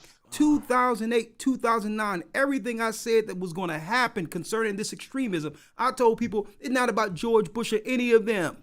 They're coming after our people in the awakening. They're priming the pumps for the whole world to come against us. And now they've migrated all of our ancient enemies and incentivized them as merchants to come into our communities to finish the job under immigration. Black and brown, this is their plan, folks. We have to watch the stuff they're peddling and giving our people who also belong to Israelite groups. 7.8 million people who may not identify as Israelites. They're smart by not doing that publicly. And I don't suggest anyone go to their jobs and say that they are. Who may not identify as Israelites, but who agree with the spiritual movement's main teachings. And folks, they feel that now they have to act on this. There's something they must do politically. This is an international conversation, folks. Let me tell you. If they're talking about this in Israel's news, this is getting discussed amongst the international summits for commerce. That's a problem. Israelites affecting business now. Here we go. Yeah. Go ahead, Elder Lawya. Yes, sir. I just want to wrap it up with this last point. I said all that to say that for a long time, they have been measuring or checking the pulse as it pertains to our relationship with this particular community. It seems like that someone is holding a big thermometer, and every so often they come out with these surveys and these reports to check the temperature between us and this community. And my question is why? Hey, Elder Lawya, check this out. What's hitting me here, right? Is Ella, can you just bring that up again, please? What's hitting me here is this. In 2020. And 2020. That's what's hitting me. So they would know, right, that with the whole lockdown of COVID, that number here has gone up. Yeah. That number gone up. It's in the wake of what's happening with Kyrie, and then on top of that, they tried to put it back in the bag. No, Kyrie, come on back. He's gonna start Sunday, and before they can put it back in the bag, there was a march separate from anything that no one talked about. That Kyrie didn't know was going to happen, and now it's like boom. If listen, check it. If you have, because this is what the media does. The media puts out in print what will be discussed to shape future legislation. They have to put it out in the press first. So now they can push bills amongst the politicians to make rules. Rules of engagement. Which will stifle what they would call, extremist views. But I digress on that. But go on. Yeah, because, all right, check it. If you have 41 million blacks Yep. in America, right? And 1.6 million of the 41 million are Israelites, known Israelites, right? And that 41 million, that 1.6 million is influencing 7.8 million people who may not identify as that. Yeah. That's a problem. That's a big problem. A 700% influence. Yes. So one man No, influenced let's- 700. Listen, man. I'm gonna show you how big it is. This is how big it is.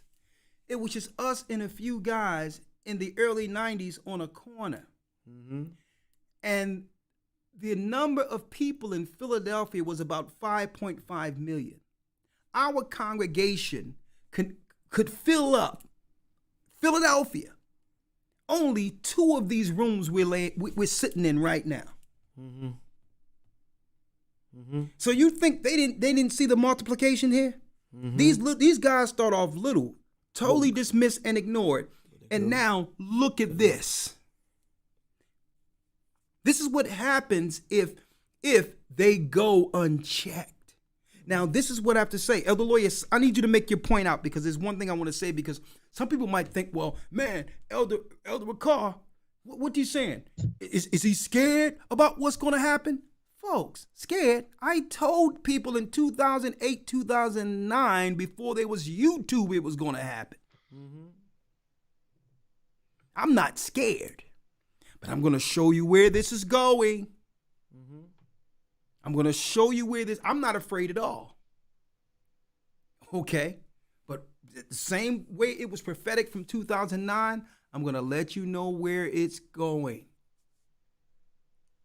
Because with that knowledge, I would understand how to operate with such power that would come through the knowledge I'm an Israelite. You must, that's right. With much is given, much is required with that power. Mm-hmm. And you better walk righteously and wise with that knowledge. Mm-hmm. It's not about being scared. It's not about being any of that. The question is, if Christ was living today and it happened, what would he have done in the midst of Kyrie and Kanye and all that? See? And this is what we have to realize. At the end of the day, that's what it's about.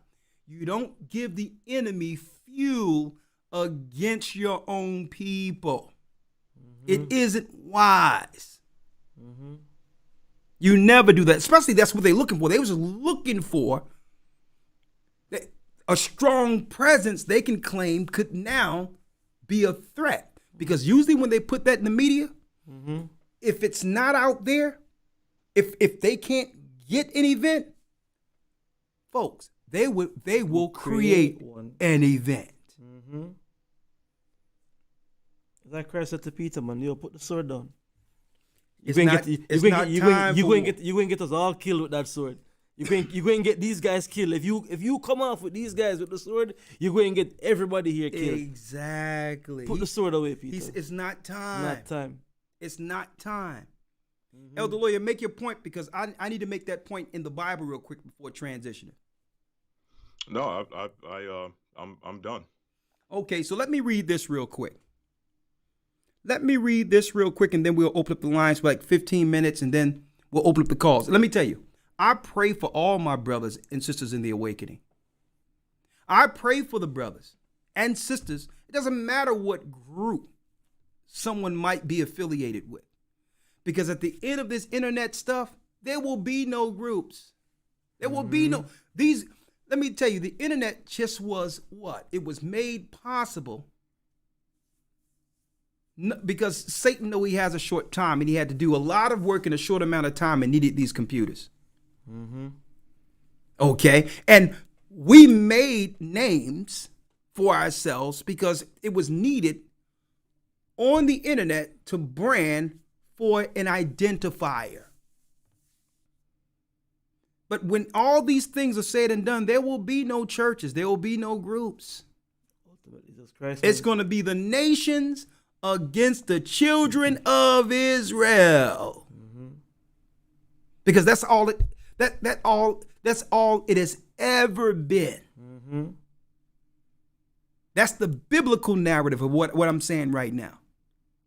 So this is why they, in their articles, Southern Poverty Law Center, allegedly yellow journalism, right? The Philos Project, yellow third journalism, what you would call Zionist media material. Mm-hmm. They all are saying the same thing and mentioning the same groups on purpose. Listen to this. And then I'm going to open up the lines for a minute. And Elder Lawya, you can say something on it if you'd like, because I know we have to go. Right here. This is my thoughts on everything. Matthew 10 and 16. Let me go there. I'm only going to be here a few minutes. We have a lot to do tomorrow. Matthew 10 and 16. This is Christ. This is our Lord and Savior. Okay? This is our Lord and Savior. If you really believe in Christ, then what? You should walk as Christ and those who are in Christ. Behold, I send you forth as sheep in the midst of wolves. Be you therefore what? Wise as serpents, and harmless as doves. It's not about being afraid. It's about being wise. Christ said in 17, but beware of men. Mm-hmm. He's telling you right now. Watch out. If you're not walking in my guidance, Mm-hmm. you're going to have something. You're going to have something to contend with. You have to beware of men, for they will deliver you up to councils, and they will scourge you in their synagogues. Mm. Mm. Bible. Let me tell you something, folks. All praises be to the Most High. I hope that the brother Tazadakia, I hope that the Most High received him in paradise. I had no affiliation with him. He was never someone over me when I was in UPK and all those things. After I was gone, he made himself the comforter, whatever the thing. But a lot of people don't know, folks, what happened that really put a target on even Tazadakia. He was in New Jersey at a conference, and he said something with brothers raising their hands about what they're going to do and how they're going to take down the white man and all that at a conference in Jersey. And guess what? The conference hall called the authorities. And next thing you know, a domino effect. We can't be here talking about what we're going to do. Man, listen, we're not into that. This is time for the gathering. This is time to get our souls together and our communities together. And it's not to oppose government. Mm-hmm. Christ, in the Most High that we serve, gave Esau this world for a time. Mm-hmm. Until the time be fulfilled. Until the time of the Gentiles be fulfilled. This is his kingdom, man. It's not being afraid, it's being wise. Mm-hmm. Now, because if you're not wise, we'll have this. Last scripture, Acts 5. Mm-hmm. Acts 5 and 35. If you're not wise, and we're living in the Acts again. We're living that time again. Acts 5 and 35 reads, and said unto them, ye men of Israel. This is talking about Israelites, folks. It's not talking about what group you're from. Ye men of Israel, take heed to yourselves that ye intend to do as touching these men. He was talking about the apostles. For he's talking about touching those who believe in Christ, truly. The baptism, the laying on of hands, the apostleship, getting our people together. 36. For before these days rose up Philos. Now you can read about him in the Josephus, boasting himself to be somebody to whom a number of men, about 400, joined themselves, who was slain, and all as many obeyed him were scattered and brought to naught. And after this man rose up Judas of Galilee in the days of the taxing, and drew away much people after him. He also dispersed, and all, even as many obeyed him, were dispersed. And guess what? The Josephus breaks it down. Where these guys thought, because they didn't believe in the resurrection and others, that they would come together to oppose the Roman government in rank publicly. Read the story in the Josephus. They made a public showing before the Roman Empire. And the Roman Empire figured that these young men who was being shown before their government in rank could grow and become a threat, who would one day avenge their forefathers whom the Romans enslaved or destroyed.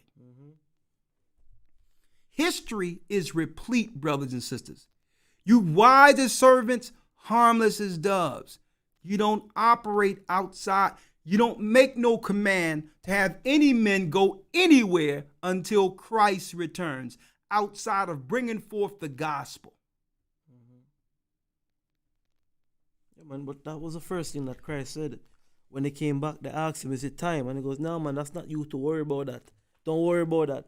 That's the Father's business. He told them in Acts 1, when they saw him for 40 days, he said, no, man, don't worry about that. Worry about this. I send you out there. Go teach a nation, baptize them. Yes, baptize. And listen, I pray for the brothers. I pray for all of our people. But at the end of the day, we must walk in Christ. Even if the opportunity is edging us to, is moving us to the contrary. As an opportunity.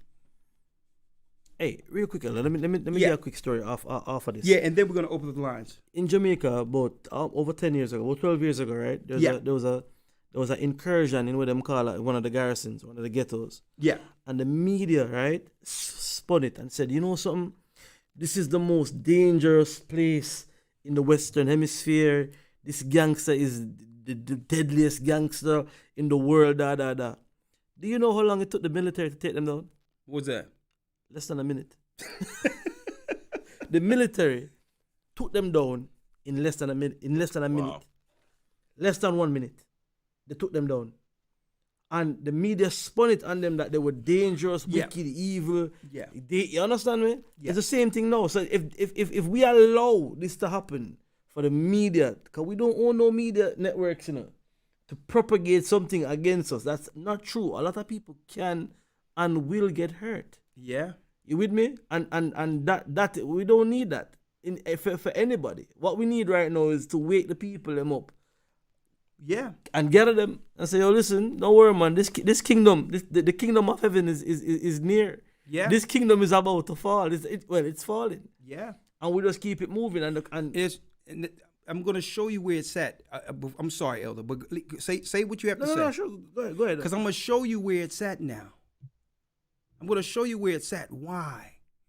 When you pull up this guy who is behind now a pivotal person into segueing from Islam extremists to Israelism, because that's some stuff they made up. There's no such thing as Hebrew Israelism. That doesn't exist. When you go to his page, look what he have. Look what he have. What is he talking about? We're just getting started. Hold up. Listen. Look at his videos. Right? Now, let's go here to the lives and check this out. What is he talking about? Nothing but what? Hebrew Israelism. Hebrew Israelism. Hebrew Israelites. Hebrew Israelites. That's all he talks. Listen, this guy has nothing to do with our community. But he's all there with where our people are, imposing his shield will on our people. Look, that's all he does. If I saw something there with IUIC, these IUIC should try and get legal action for him using their images and take it off of the channel. You with me? See, but you cannot do that as public figures. Right. Okay. You cannot do that as public figures. Now, if he says something that's liable, that's defamation, right, then they can take action. One thing he said, and we had our people just send something and say, listen, what you're doing is defamation, and listen, we ready to go. Mm-hmm. And you know what he did? He took that off his page. Because what I was going to find out is not who he is. Who is your handlers? Yeah, who your boss? Yep. Makes sense. So you have to see if he's saying something that's defamation. Now, if you use your own words when you speak, there's nothing that anyone can say about it, because why? He'll take clips of something outlandish, or he may deem false doctrine or threatening, and he'll have you say it. Mm-hmm. And that lets me know that he's operating not by himself, but with a legal team. Mm-hmm, mm-hmm. He know exactly how to do this. Just like he'll put up Tahar and let Tahar say something, yeah, and he'll just let him say it. Mm-hmm, mm-hmm. Understood. And say, well, okay, these are the people that you believe. Look at that, that's man. all he do. That's all he does. That's all he does. This is his mission. His whole point is to now move the extremism from Israel. He don't even talk about Muslims anymore. Mm-hmm. To Israelites. Yeah. They done made up a word, Hebrew Israelism, that doesn't exist. Look, that's all he talks about. And don't forget, folks, before we open the line, don't forget. The fortitude of his faith in this video clip. Take a listen. It recharges your iman as well. When you come together and you pray 5 times a day with the brothers, provides for you a form of weaponry to go out into the real world. Simpson called Bin Laden a hero. To shield you against the tricks of the shaitan. Now, friends say he converted to Islam while he was in high school to basically stay out of trouble. That's why his family supported him in his choices, that he continued to study it as he became an older man.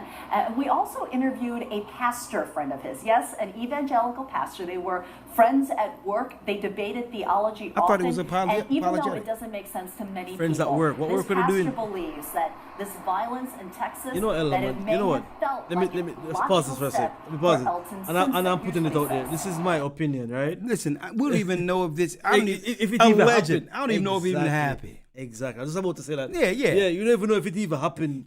Who knows? Who knows? Yeah, I was just about to say that. Who knows? This is crazy, bro. This doesn't make sense. I was surprised, but not shocked. I wouldn't put it past him because I understood the sincerity of his beliefs. What the hell? And he had expressed to me admiration, specifically for Osama bin Laden. He used the word hero. Hold up. Is he trying to be up? Hold up. Sorry, let me dissect this again. I'm sorry. Let me just pull this up again. Is he supposed to be wearing an afro right here? Oh yeah, man. Oh yeah, man. He's hip hop, man. He's part of the culture, man. Sorry, man. Listen, man. He's part of the culture, man. Many people. You know, this pastor he's a rapper. That this violence in Texas, that it may have felt like a logical step for Elton Simpson. Here's what he says. I was surprised, but not shocked. I wouldn't put it past him because I understood the sincerity of his beliefs. And he had expressed to me admiration, specifically for Osama bin Laden. He used the word hero. And you know he have an IMBD page too. It's like a movie. He's an actor. Yeah, IMBD. If you register as an actor, yeah, he has a page. He's an actor. So listen, allegedly, but but here it is. Now they done switched the narrative. Here we go. Now they're going to use him just to stoke the flames, but then the legislation come forth. Because in the legislation, it talks about how somebody can be radicalized in that article of Israel online to harm their people. And they need to get in front of it as soon as possible. Legislation to shut down the internet of Israelites being online, because that's where, according to the survey, that's where the social media is 50%, it's 40-something% of where the information come from. So we need legislation now to stop Israelites from being online, because they feel that's the fishing tool, that's the catalyst, that's the area of where all of these negative sentiments are coming from, getting radicalized against Semites. So like you said, listen, this internet thing going is only temporary. It's temporary. We got to do what we have to do, and then get ready for the wilderness. Bounce. But that's just one step. But once the lights go out and you don't have the camera to protect you anymore, is where the real damage will be done by the powers who shouldn't be. It will not be televised. It will not be filmed, but they have to get people, because cameras have been our saving grace for so long, since Rodney King. But once they got you in the dark, that's when it happens. But I digress. All right, let's open up a few calls. We're going to just take calls for 15 minutes. We have a lot to do tomorrow. And I thank you all. Please join the Hebrew Bible Academy. And some people wanted to know what my opinion on all that was. My opinion is Christ. He sent you out as what? Sheep among wolves. Be wise as serpents, harmless as doves. That's it. That's it. You can't take a scenario and then try to do what? Have opportunity off of it. It has nothing to do with that. You must be wise, or deal with what comes with not walking and doing things with the word according to Christ. Let me open up the lines real quick. So I pray for all of them, but hey, here we go. Here we go. All right, 515-605-9327. Okay, they're already on. They're already there. Okay. All right, let me open up the lines here. 1 second here. All right, Elder Lawya, 1 second. I'm going to add a call, okay? Now, there's more, but I'll just go into it. I'll go into it in the academy. I'll deal with it in the academy, right? Because there's other things I want to go into, but it's too much. I know Shapat has the news. Come join us this Sunday, folks, and we'll be, so that we can really dive into some of this information and not be, because, there's certain things we can't say on this thing. All right. And just putting it out there for the people in the UK who would like to get in touch, send the emails. You can email the church in the UK at GOCC144UK@gmail.com. What is it? GOCC144UK@gmail.com. And that's if they're in the UK. That's if in the UK. They can get in touch. I saw somebody ask. We're sorry, but the toll-free number for this show is currently full. You can call in to listen to this show by dialing the number 515-605-9327. That number again is 515-605-9327. Or you can listen to the show on blogtalkradio.com. Oh, no, we can't do that. Hey, let me see. Hold on. Let me see if I can go in there. 1 moment. All right, Elder Lawya, let me call in, and I'll bring you right back in, okay?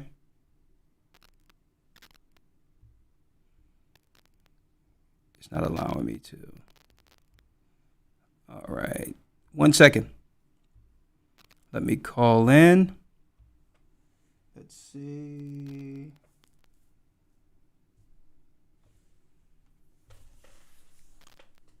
Okay. That's why. 1 second.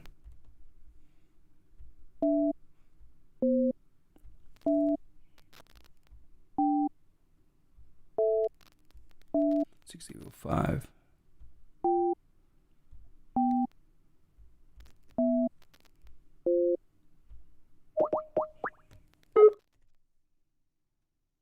Blog Talk Radio. Welcome to Blog Talk Radio. Please hold and you will be able to listen to the show. Okay, I'm in. I'm in. All right, Lawya. Unmuted. All right, thank you, Elder Rawchaa. Let me hear what the people have to say on this. Where Lawya at? Right here.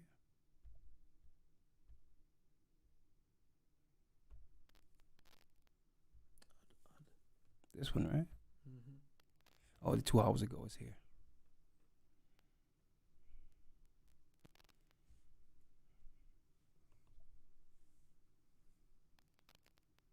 Hold on, Elder Lawya.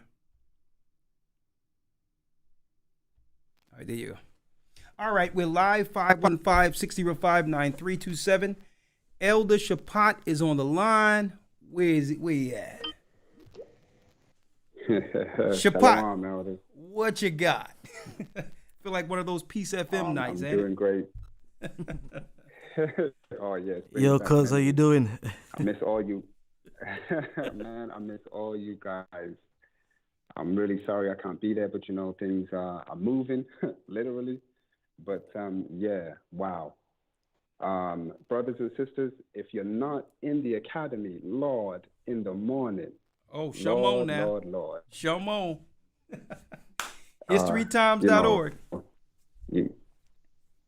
Yes, you got to be in it to win it. But you touched on so much, Elder. And you know what? You kind of saved me one of the big stories for this upcoming academy. So I have to thank you for that. But I just wanted to throw my 2 cents in especially for the new brothers and sisters. Okay. What you said about Christ's words about being wise as serpents, harmless as doves. For some that can go over their heads, the scriptures tell us to look at other animals like ants, for example, with the wisdom they have on collecting food in the summertime. Hint, hint, brothers and sisters, store your food. That's their wisdom from ants. What's the wisdom of serpents? Well, they specifically move to not be seen by their enemies.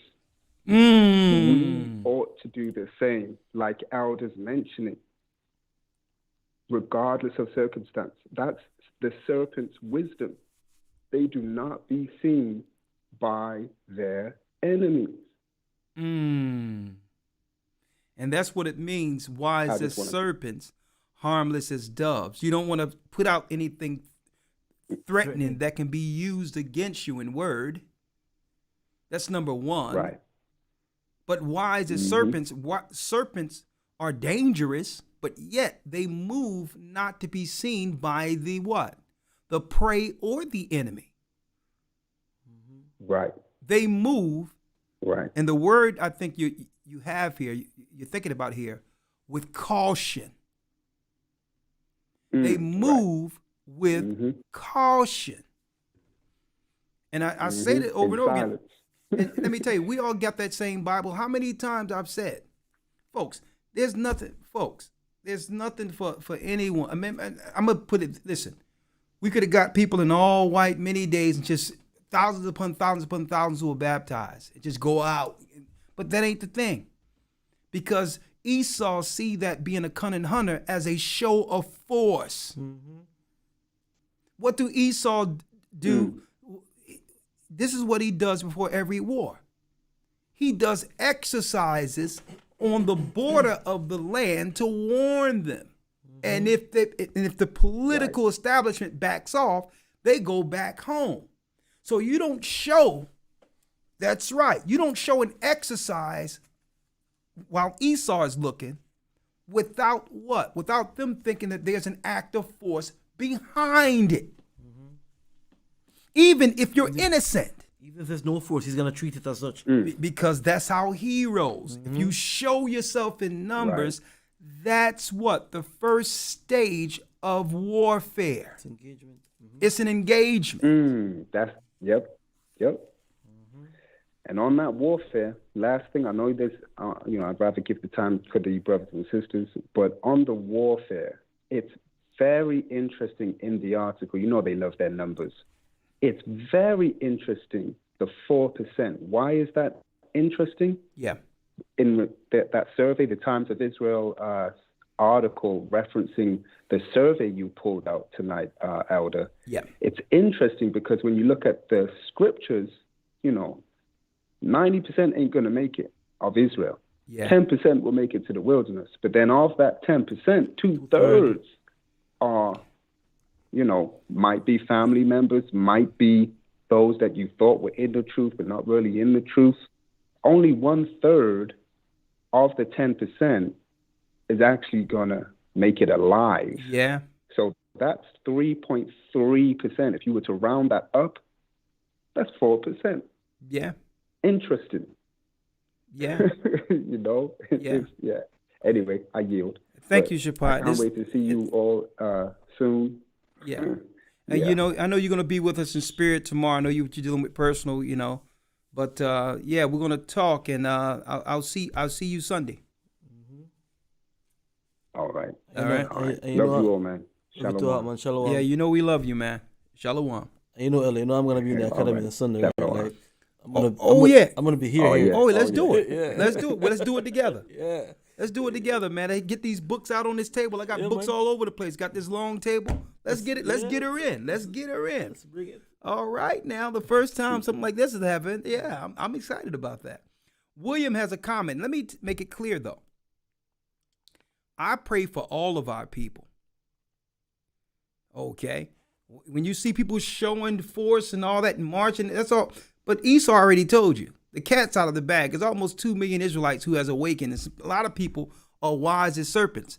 The real army of Israel is sitting back not saying anything. Mm-hmm. They're listening to the teachers and will be there when it's time once the internet is done. Mm-hmm. See, Esau been taking real numbers and checking out what people been viewing and saying, listen, there's millions of them. If there's millions of them in America, the cat's out of the bag. The Israelites are back. Mm-hmm. What are we to do to contend against them? What we need is what? We need publicly a show of aggression. The things that happen with the market trying to tie that to Israelites in the community, Israelites, the subway thing, but none of that had wheels where they can claim that there was some aggression being shown. But now they have what they've been looking for. Mm-hmm. And like I said, if it doesn't happen naturally, they'll probably, for the media, have to create it. Mm-hmm. But they don't even have to create this one. They don't even have to make it up. It was the gift that they were waiting for. So I'm going to pray for all of them. Christmas came early. Yeah. And they don't even celebrate it. Christmas came early for them. 585 area code. Shalom, Elder. Shalom. How are you, sir? William. I'm doing well, Elder. I just first and foremost, I just want to give all praise due to the Most High for you and the brothers that are doing the excellent work. Praise and also, Elder, I just want to give them thanks for the way you conduct yourself with the rabbi. Just real quick, one interesting thing I found that when you were talking with the rabbi is that how he continued to talk about the anti-Semitism on one hand, but on the other hand, I thought what was real interesting to me was how when you were discussing with him how we were the lost tribes, the lost 12 tribes, and he had made a comment to how, and I've watched other videos of how, how he was kind of happy because now that, that we're being identified, we would be able to go back to Israel and fight, and fight on Israel's behalf. And I thought that was kind of the statement he made. I thought that it really turned me a different way because on one hand it was like, okay, if you believe in prophecy and everything that we're talking about, the word never says that we are to come back under you all and to serve you and to fight in order for Israel to be reestablished. And also, I just wanted to see if there was a church where I could get baptized. Well, of course, there's a place you can be baptized, brother. Where do you stay? Where are you? Rochester, New York. I'm in New York. Rochester, New York. Okay, one moment. Okay, this is what I'm gonna do, brother. Do me a favor, Elder. There an ink pen that fall? Oh, here it is. Just write down his number and put New York next to it, and I'll have Shamar reach him, Bishop Shamar reach him. You have it right here? Yeah, I can see it. Okay. Okay, so don't hang up. He's writing down your number, okay? All right. And Bishop Shamar will call you up. And his name is William, New York, okay? My brother. Okay, let's go to the next call. 757. I'm going to reach you in a moment. I'll bring you in. 270 area code. I hope to see you all in the Hebrew Bible Academy. First installment, first week. It's best to be in early so you don't have to wait to catch up. You're in it. We have people working around the clock. I want to see you all Sunday morning. 270 area code. You're live. Shalom, Elder. Hi, Tyler. How are you doing? Yeah, I'm the guy you told about the beef bacon, man, and I really appreciate that, by the way. I'm the one who told you about the beef bacon? The what? Yes, sir. Yes, sir. A couple months ago. It's working, ain't it? Oh, man, yeah. That stuff is great, man. Let me tell you. I haven't had that in a couple of years until you told me the trick about the cutting it thin. The best thing you can do with the beef bacon, if you're going to do it right, you'll never eat pork bacon ever again or even think about it. Go to a butcher. I haven't eaten pork in 6 years. Yeah. I haven't done that in a while. Great. Go to a butcher and say, I want my beef bacon cut thin. And yeah, that's what you told me, and that's what I've been doing. Lord, have mercy. Doing. Yeah, I've been doing that for the past 2 months. Man, let me tell you, throw that thing on. Yeah, I've been making them homemade biscuits with it, man. I eat that for breakfast every single day, man. Let me tell you. Hey, I'm about to do that. Talk to me. But I ain't mean to get off subject, man. I just had to remind you who I was. I'm getting hungry right now. But go on. I'm listening. Yeah, I'm gonna be eating that in the next 12 hours. Okay. But no, man, I just wanted to say, man, me coming to the knowledge of this truth, man, I studied history in the university for like 6 years because, to be honest with you, I was in a 4-year program, but I was waiting for a DUI to get expunged that I got when I was 21, so I took 2 extra years. So I got a lot of knowledge in history. Okay. And to be honest with you, if it wasn't for that, I don't think I would have came into the knowledge of the truth. And I mean, if it wasn't for, and I'm only going to say this lightly, if it wasn't for my son getting injured by certain pokes and being autistic, I probably wouldn't have pieced everything together. You know what I mean? And I just want to put this out there. As far as Israelites being hateful or this, that, or whatever, I'm going to tell you right now, man, and it's also funny, too, that Lifeway had a Christian store in my town, and they disappeared after 2020, but that's another story.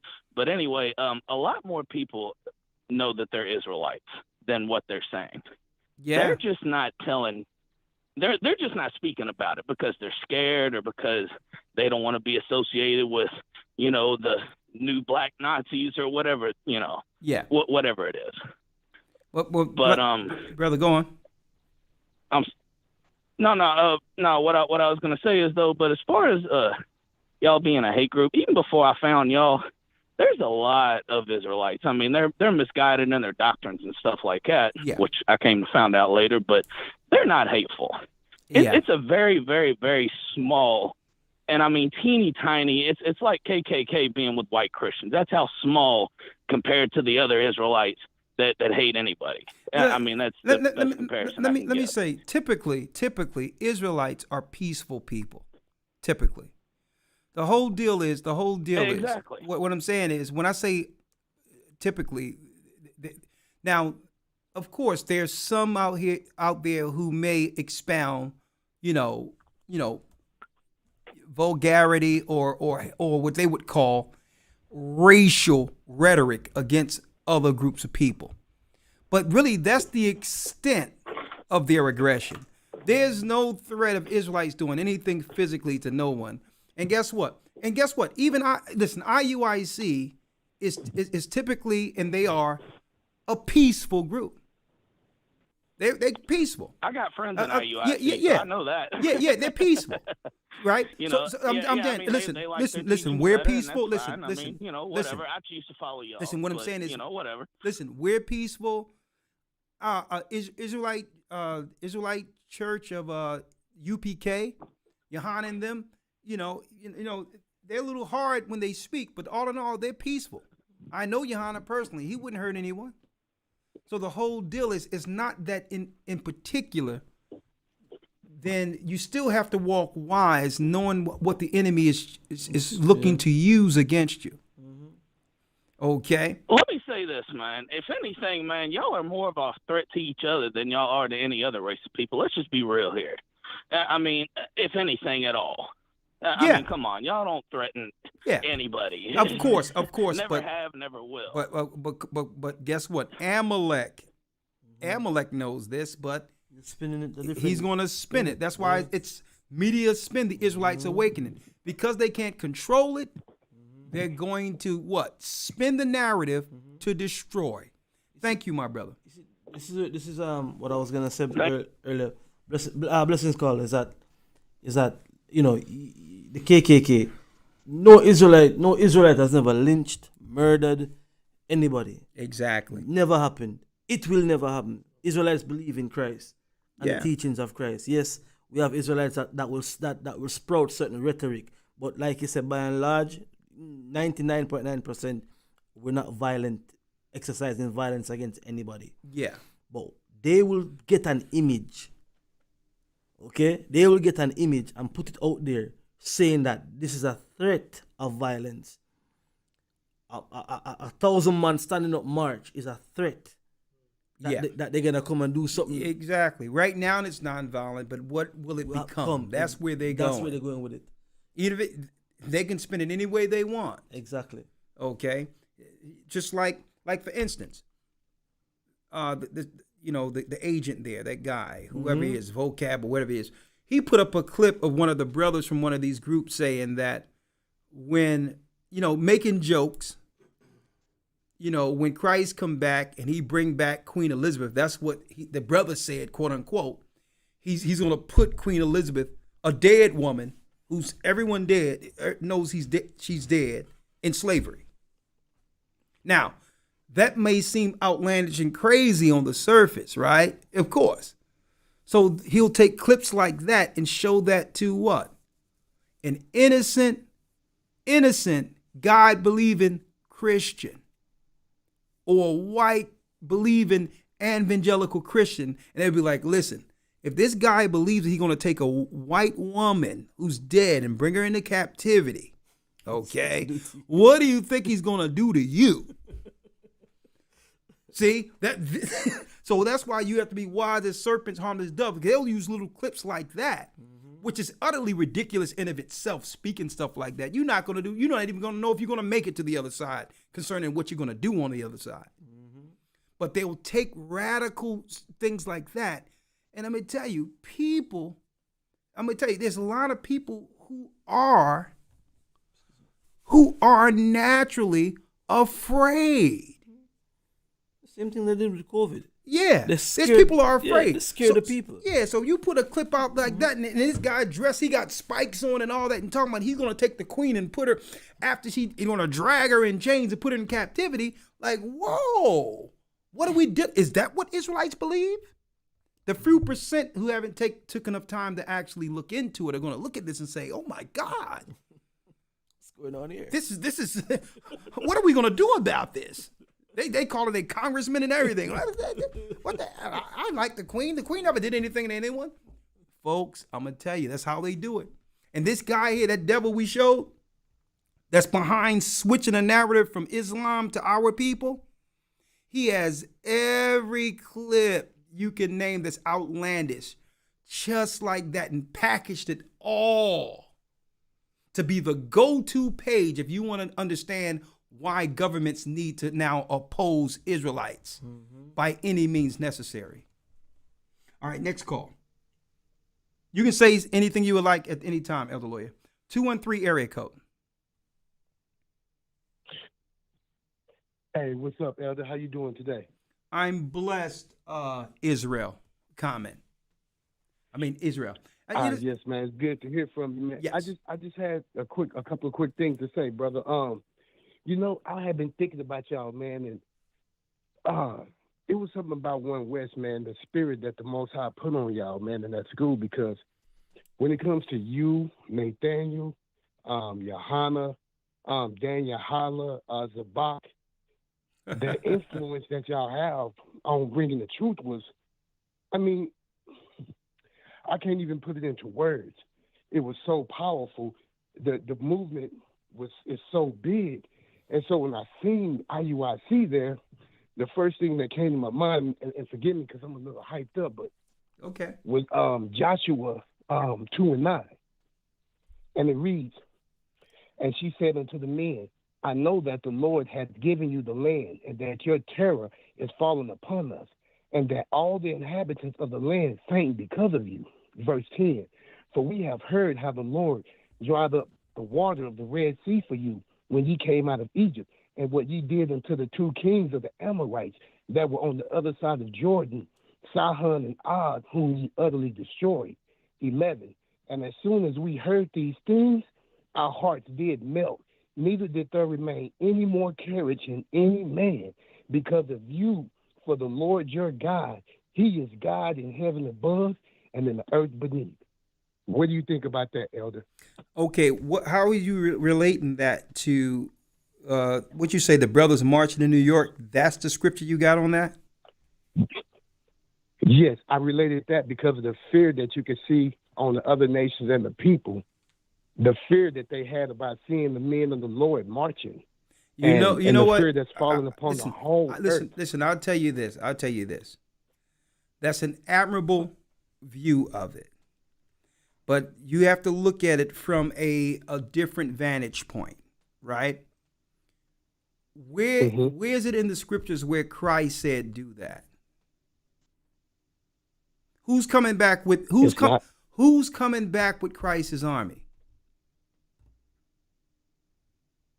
The Messiah. Who led Joshua against the Amorites? Ahiah. Brother, brother, that was Christ in the cloud. It tell you that in the book of Romans. That was Christ in the cloud. Let's read it. That was Christ leading Joshua.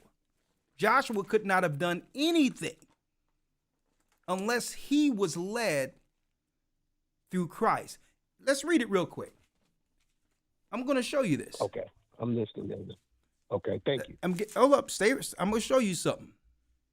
Let's get it in Corinthians. Yes, sir. I'm right here, Elder. I'm going to show you something. Now, you know what? That's admirable. Let me read this here. In 1 Corinthians 10:1. You got it? Yes, sir. Let's get it. 1 Corinthians what? 10. Hold up. Let me get it here so they can see it. And guess what? It's admirable how you're viewing it. That's the good way of viewing it. But this ain't. But what's going on? What went there wasn't Joshua bringing us against the Amorites, destroying the Amorites, and going into the Promised Land. Okay, I'm going to show you who led us. 1 Corinthians 10. Let's read it here. 1 Corinthians 10. Moreover, brethren, first verse. Read it, Elder. Moreover, brethren, I would not have you be ignorant. Sorry, let me read it off the screen here. It's big. No, I got it. Go ahead, read it. It says, moreover, brethren, I would not that you should be ignorant how that all our fathers were under the cloud and passed through the sea. Verse 2, and were all baptized unto Moses in the cloud and in the sea, and all did eat the same spiritual meat, and did drink the same spiritual drink, for they drank of that spiritual rock that followed them, and that rock was Christ. That rock was what? Was Christ. That was Christ who parted the Red Sea, brother, and led Moses. That was Christ who gave us water and manna. Okay? He led Joshua. Yes, no army can be led in this earth that represents Israel if our king isn't at the helm. Okay? Yes, sir. Understandable. All right, but that's admirable. And you know what? If anything, there is a positive the only positive aspect I can see in that is that, if anything, it can encourage brothers and sisters to not be ashamed of proclaiming who they are as people. That's the one thing I can look at that and say, you know what? If a young man who's in the street or doing something wrong, right? If he can see that as an alternative to follow the commandments, be a good family man, do what's right, and turn his community. If it's a sign for that, I can see the positives in that. But then we have to understand, we have to weigh what it is. We have to weigh it. Let me read one more precept, please. Go ahead, read it. I'm in Revelation 19, verse 11, and it says here, "And I saw heaven open, and behold, a white horse, and he that sat upon him was called Faithful and True, and in righteousness he doeth judge and make war." Verse 12, "His eyes were as a flame of fire." If you want to know who this is, his eyes were as a flame of fire, and on his head were many crowns, and he had the name written that no man knew but himself. And he was clothed in a vesture dipped with blood, and his name was called the Word of the Most High. So who's the Word? Who's coming to Edom in dyed garments? That's Christ. That's Christ. So when it's time for that, when it's time, Christ will do it. Christ will lead. Yeah, exactly. Our mission right now is what Christ said. Yo, go out into the nation, teach first, baptizing them in the name of the Father, Son, and the Holy Spirit. Yeah, that's our mission. That's what we are charged to do.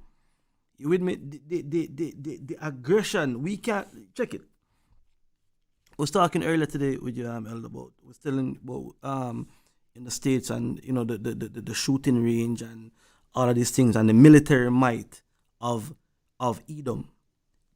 What Edom possessed. This is Edom's blessing. He's a hunter. He's a hunter. This is his kingdom. Yeah. You understand? We cannot overthrow his kingdom. No. Christ takes over the kingdom. Christ leads us into the lands that we need to go into. He led us out of Egypt. Fire by night, pillar cloud by day. Yeah. Yeah. There it is. And so, like I said, and when I look at what I read in Acts, the men who tried to go before the king, eventually the government came in, and that whole band was scattered. I hope that's not the case, but the scriptures are what? Replete. They're straight on. Christ says, with this word, which is powerful, you must be wise as serpents, harmless as doves. Understand all actions brings forth a reaction. And if that action isn't in Christ, it will have a what? A counter reaction, a negative reaction to something that you can deem positive, that we thought was something encouraging. Okay? 757 area code. Shalom, Elder. Shalom, sir. We're doing rapid fire. We're going through because I have to be up in a few hours. The floor is yours. Your name? I got you, Elder. Brother Lee from GOCC VA. Bless you. Bless you. My condolences to Brother Dwayne and his family. Thank you, brother. GOCC body. Thank you. I just want to say, Esau is a cunning hunter. He's a cunning hunter, and you remember you said, Elder, that you was waiting to see what was going to happen, and you did the survey. I think you did it in the academy. Yes. I can almost say that this whole thing that's going on with Kanye and Kyrie Irving, I think it's a line that Amalek threw out there and to see who will bite on it. Because you said that during this election time, what was going to be the next narrative? And Esau's a cunning hunter, and if you take notice, when Houdini said, "I'm gonna take this back to my leaders by Come on, Harry Houdini. I'm gonna tell you, Gaja came up with that term. Houdini, but go ahead. Harry Houdini. He gave him that term. But go on. That's why he's laughing. When he said, "I'm gonna take this back to my elders, to my rabbis and everything," he's no different than Vocab Malone. Yeah. Only thing Esau is doing is studying his praise. So the more we give them this time, they know exactly who we are. They just want to know what they can use against us, our own words, so they can go back. Because that's all Vocab Malone is doing. We don't need them to tell us who we are. Oh yeah, we don't need Christ that. is already telling us who we are. But so they taking what we tell them and they taking those words and going back. Okay, they looking through their Talmud, the scriptures and all that, trying to reflect of what we saying to turn that against us. Well, not against us, to people who don't understand, that's not on the level that we on in this walk with Christ. So they taking that and using that against us. So when every time we give them an interview, we giving them weapons. Because that's all Esau does. Esau studies his. I'm ex-military. I know what the government does. They study, they pray first. They study and they throw little bits and pieces out there and see who bites. Then they come back and what they doing is doing. We call it reconnaissance. Reconnaissance. Yeah. That's what they doing. They studying us.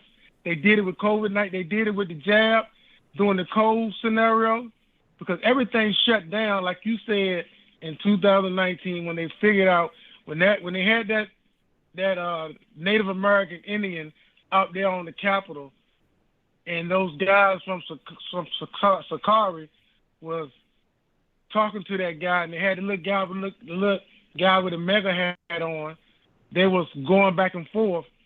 They were studying us way before then, and they said, "Look, we got to shut this thing down." And they shut it down, and then when everything opened back up, we came back out throwing blows.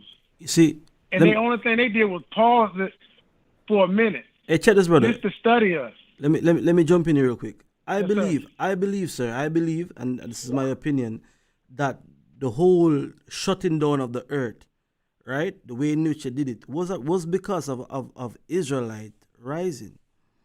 Thinking that and this is my opinion right now, thinking that shutting down the earth would actually stop or slow down the momentum of what was going on, and it actually did the opposite.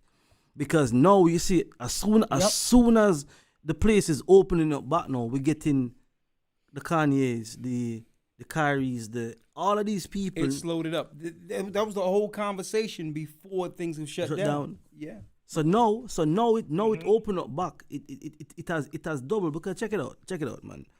And rest in peace to my brother, man. I pray the Most High receive my brother. Right? I love that brother. And I'm gonna tell you something, brother. You know, during the pandemic, that brother taught every day. Dwayne. Every day. Yes. That brother taught every Elder God, day. I came in studying. The twins were the first ones. The twins were the ones that brought me to GOCC. Oh my goodness! In Look at that. 2013, 2014. All right, my brother. Look at that. Yeah. Bless you, my brother.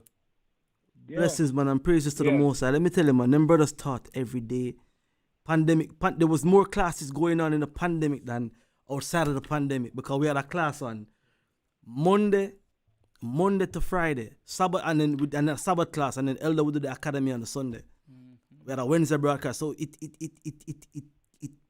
blew up, and it did the opposite. I believe, like I said, I'm putting this out as my opinion. It did the opposite than of what they thought it would have done by shutting the earth down. Okay, let's shut the earth down, and they can't go on the streets anymore. Yo, listen, the internet was open up. Yeah. And what happened? What happened? If anything, the churches never came back. The churches were decimated. Exactly. But guess what? We grew. We grew. The churches grew. Israelites grew. Those who was coming to the knowledge of Christ, they were leaving the churches, coming to the truth of gathering with those who believe, who were like-minded. Those broadcasts that we did on Peace FM, and when people said the place locked down, and we had said it was going to lock down 6, 7, 8 years ago, people came and go, yo. I remember. Where are these guys now? Where are they? Yeah, we told them we was locking down, right? Yeah, we told them. We said, right? Listen, a time is going to come when the government going to tell you to stay in your house. Don't come out. And it happened just like that, without warning. Without warning. It was good today, and then tomorrow, flights, everything just stopped. Mm-hmm.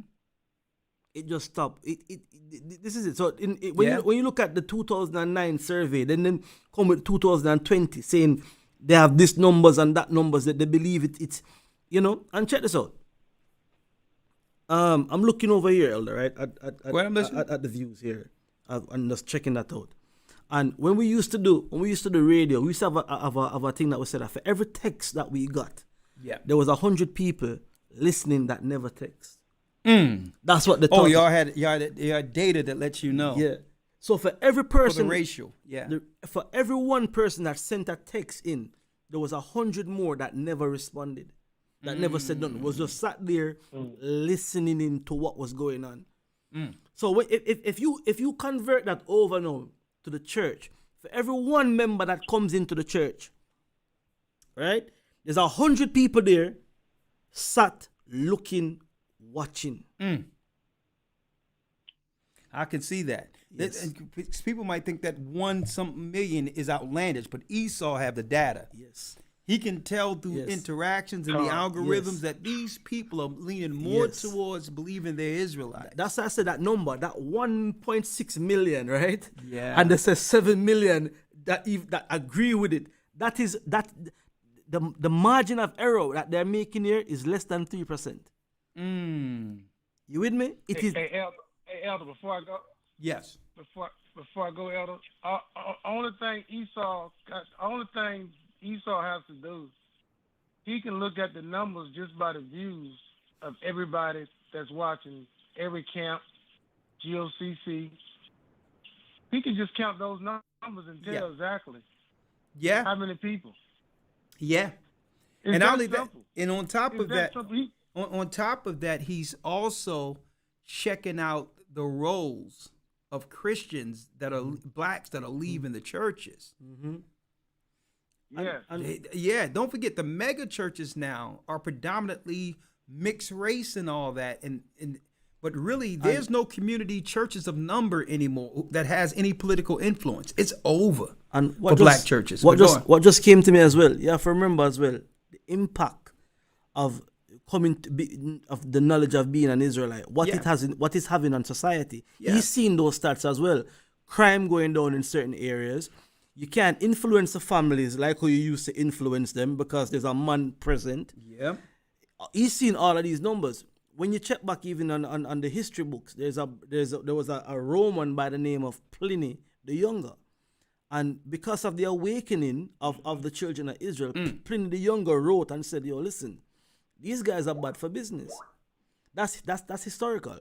When I said earlier about Acts, the 18th chapter, Claudius expelled the Jews out of Rome because of the awakening and what Paul and them were doing. They said, yo, y'all need to go get out.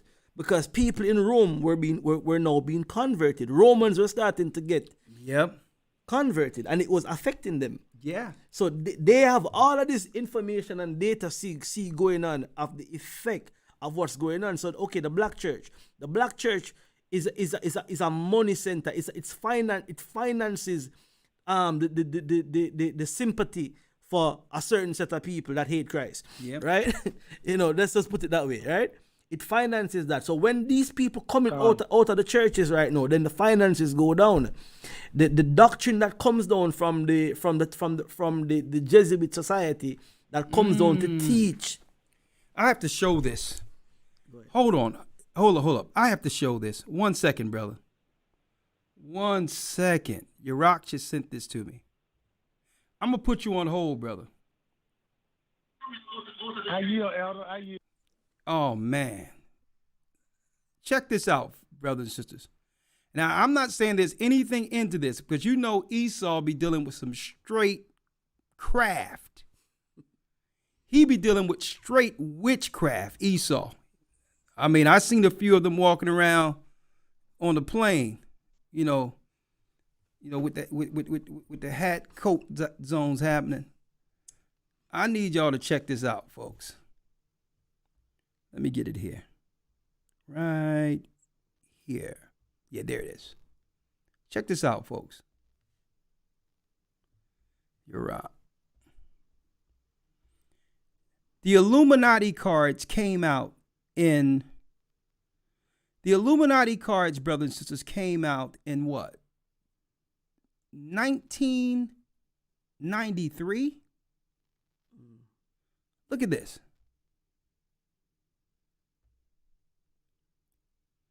Look at this here. 1 second.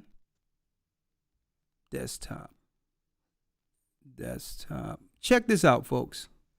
I'm going to put it right here in broadcast. Look at this. Look at this. In broadcast. I need y'all to look at this, folks.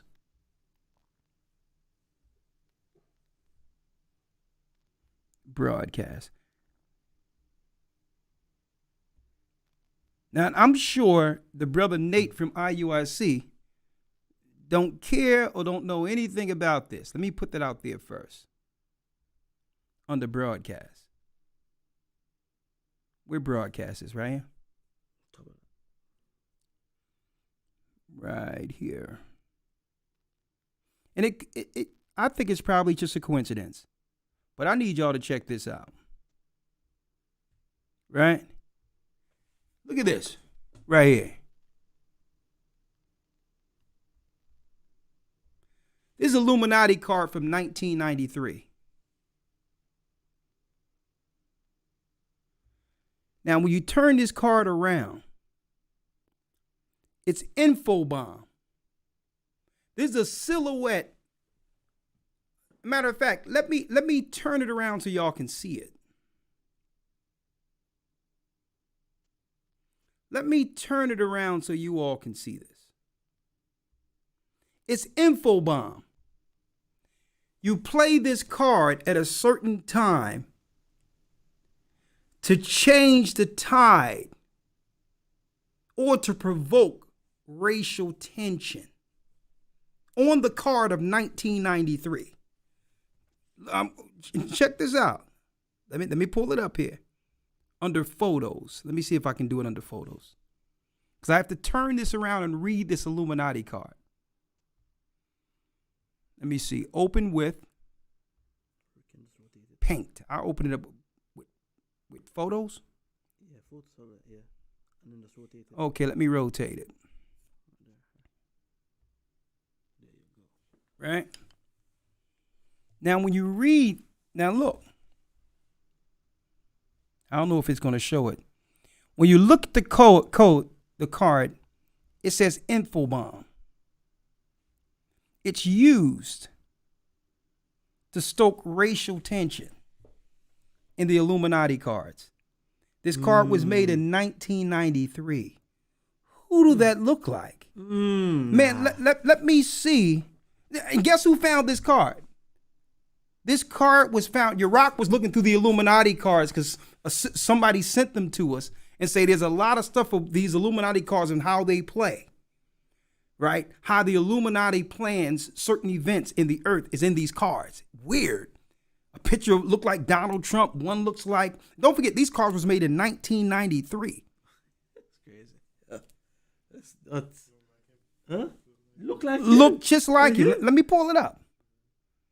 I hope this can work here. Let's see. Let me see. Window capture. Let me see. Photo. I don't know if it works. This works in OBS anymore. You see it? See it says photo apps, but you don't see it.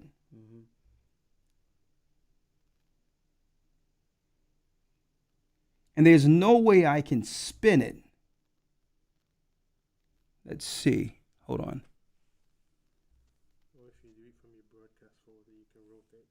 Huh? Let me see. Let me pull it up.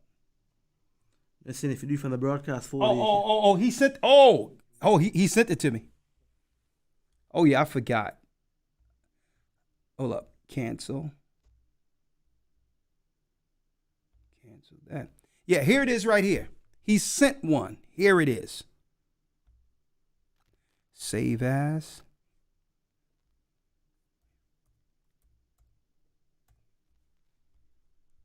$1993, folks. You cannot make this up.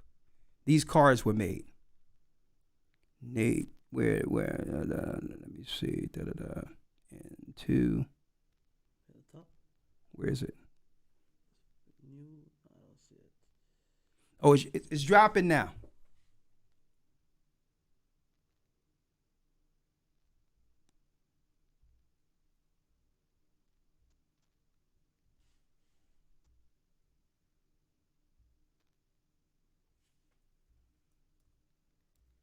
Here it is.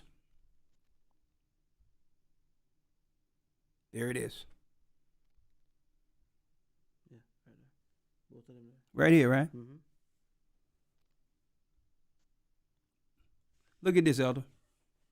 Here's the card. 1993, they did the Illuminati card. 1993, they did this Illuminati card.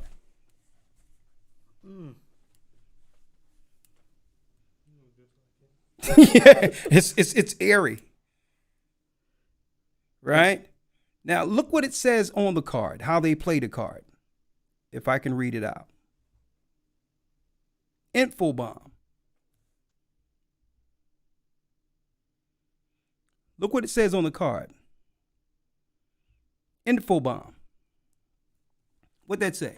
It says, play this card at any time to give plus 10 power or resistance in any computer group you control. In any computer group you control.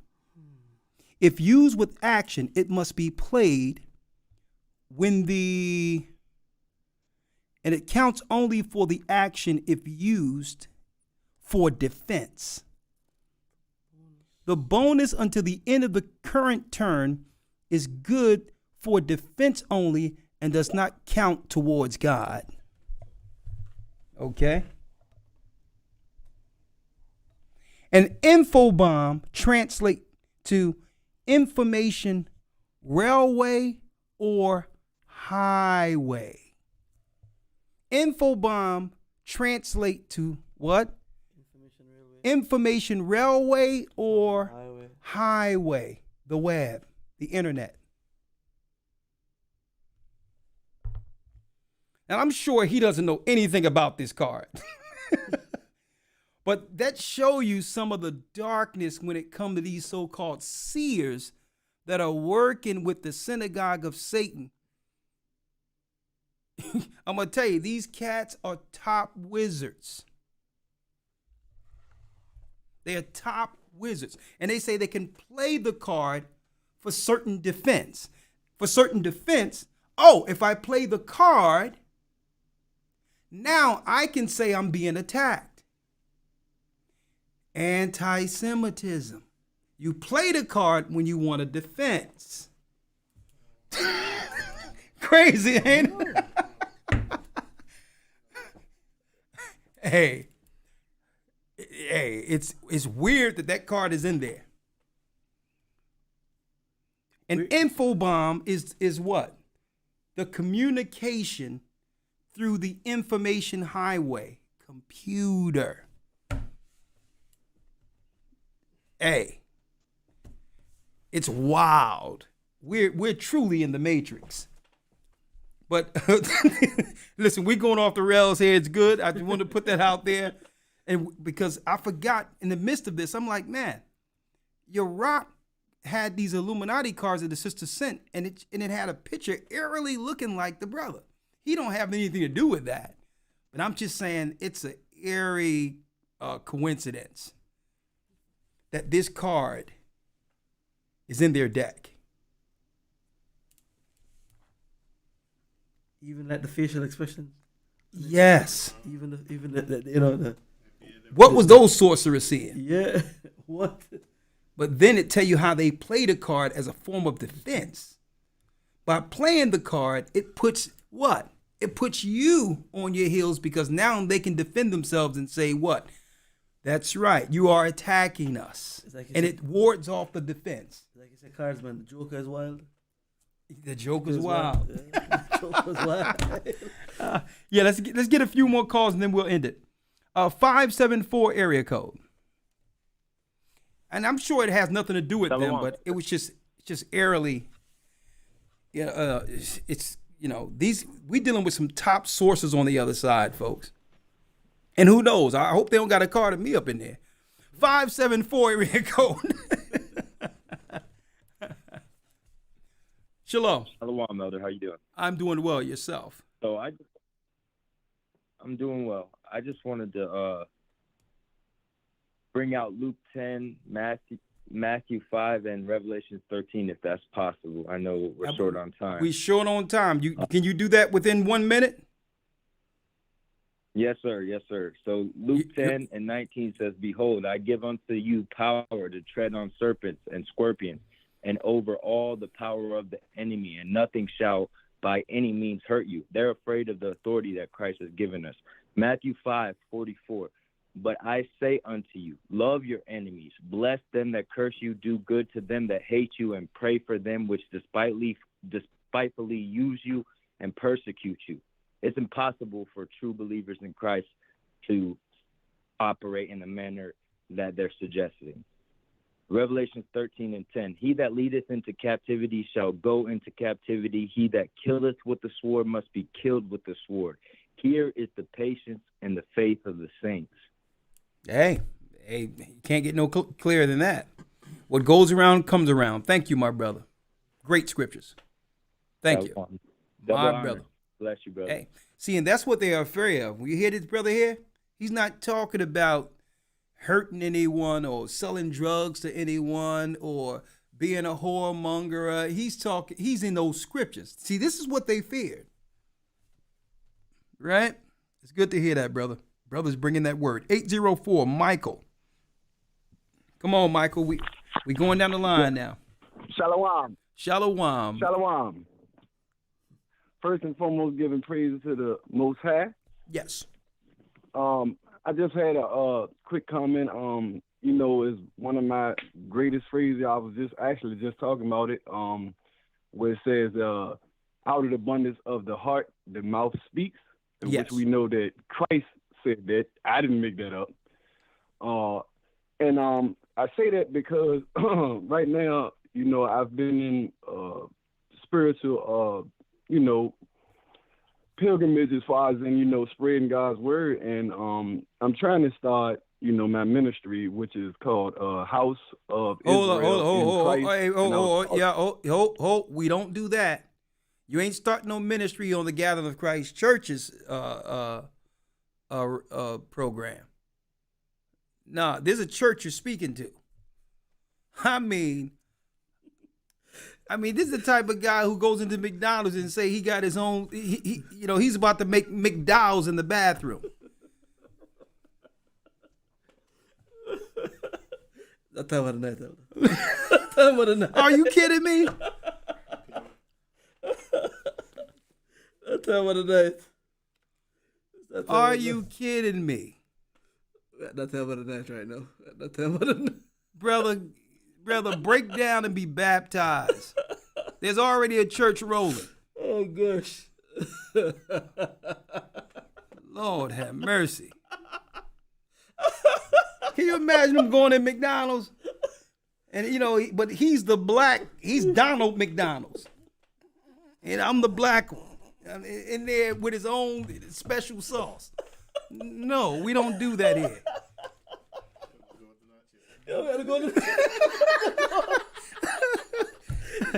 They got the golden arches. Lord, we got the golden arts. We got the golden arts. Lord have mercy. He's about to start a church on the Gathering Christ Church's program.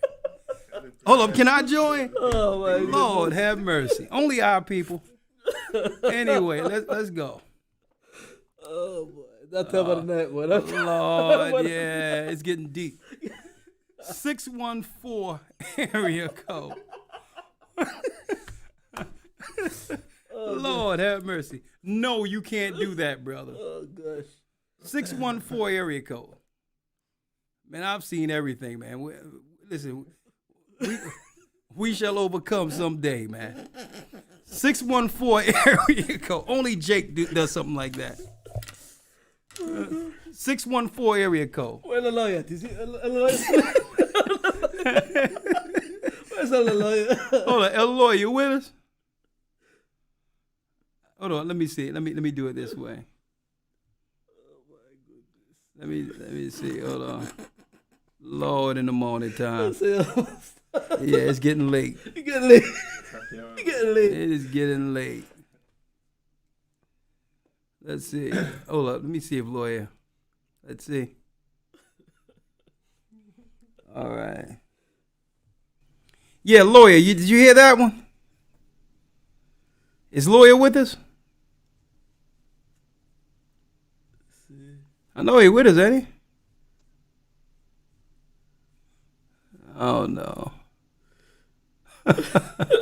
I don't know, man. I think we about to. I'm gonna take one or two more. Lord have mercy. He's about to pitch a whole church here. At that time. At that time, boy. At that time. He's about to pitch a whole church. Like, what do you think we doing here?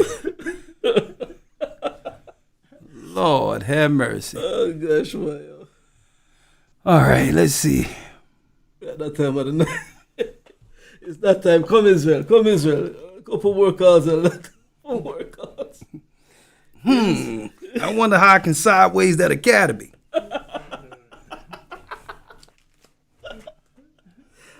Oh, gosh. Lord have mercy.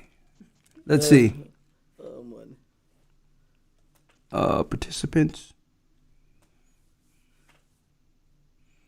Lawya, you there? Says he's not on the call. I know Lawya's probably over there cracking up. But anyway, let's get to the next call. 706 area code. This guy pitching a whole church. What do you think? Just wasting our time? We here trying to bring the kingdom ourselves. Lord. 706 area code. Shalom, Ella. Shalom. Talk to us. How y'all doing? Hey, brother, we winding down. You got about 1 minute. Okay. Yeah, I just wanted to say quickly, with Israelite Awakening, how I came into it, the Awakening as being Israelite. Yeah. I want to share it, right quick. No, go ahead. Go for it. First, I had a friend. Fortunately, he passed away in 2015, but in 2014, I was asking him questions. He was telling me he celebrated the Sabbath. So me, by being in a church, I went to church service on Sunday. So he was explaining to me that's not right, and he was telling me about the Sabbath or whatnot. Okay. But make a long story short, he was telling me about Jesus' name being erroneous.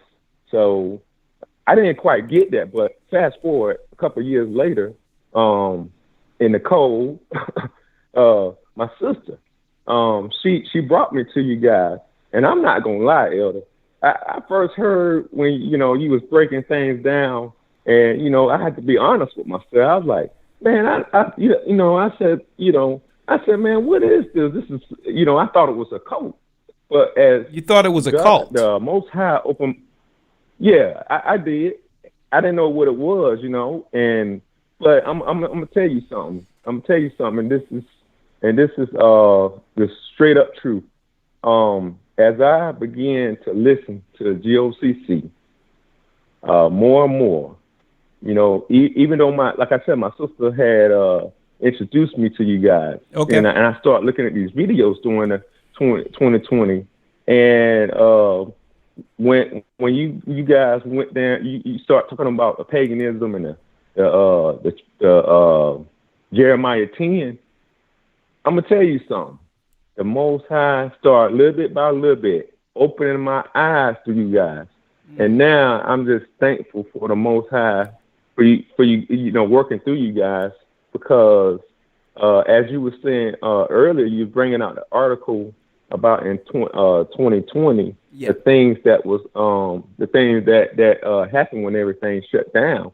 And that's why I called in, because it made me realize, I was like, man, that's the time that, I was being awakening, and the things that's happening to Kyrie Irving and Kanye West, I could see it. And you guys, the last couple of weeks, y'all been bringing it, and I just say this, I'm sticking with you guys, Oh, praise the Most High. Praise the Most High. And I'm gonna tell you why, because he, even though I didn't understand it now, even though my friend, he's going on, now I understand what he was saying. He was telling me I couldn't understand what he was saying. He's saying you were saying Jesus Christ, but he was saying that's not the true name. So when I start looking at you guys, that's how I said that's the Most High. Awakening. It's an awakening. And praise the Most High. That's why I say when you guys breaking down, you broke down the name and of the Most High, I am that I am, Ahaya. I know, brother. I got to get to the next call, but what are you going to do? Are you going to come through now, or what you going to do now with the knowledge? Yes, I am. I just what I want to do. I just seriously, I just, you're right. I don't want to take up much of your time. I just want to make that point. But I was just wondering if you could call me offline. I had a question. I don't want to throw this off topic, but I had a question. But I want to know, could you call me in your spare time? Okay, I can call you. Where you from? Your name? Your name is what? Who? I'm brother Bert. And where do you live, Bert? What city? State? Oh, I'm in Aiken, South Carolina. South Carolina.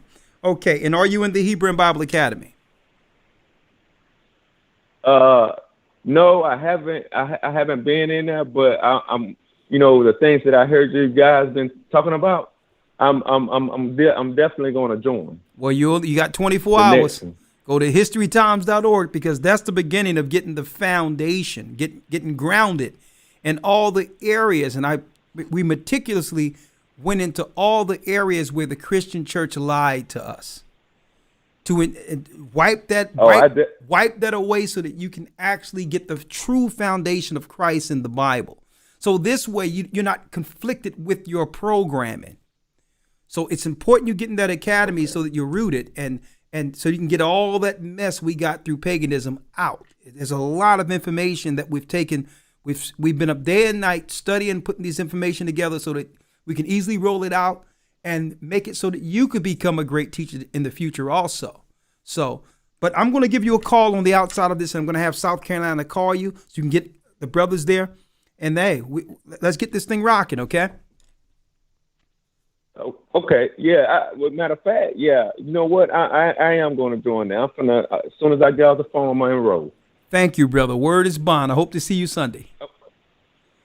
Okay. Shalom. Right. Shalom. Yeah.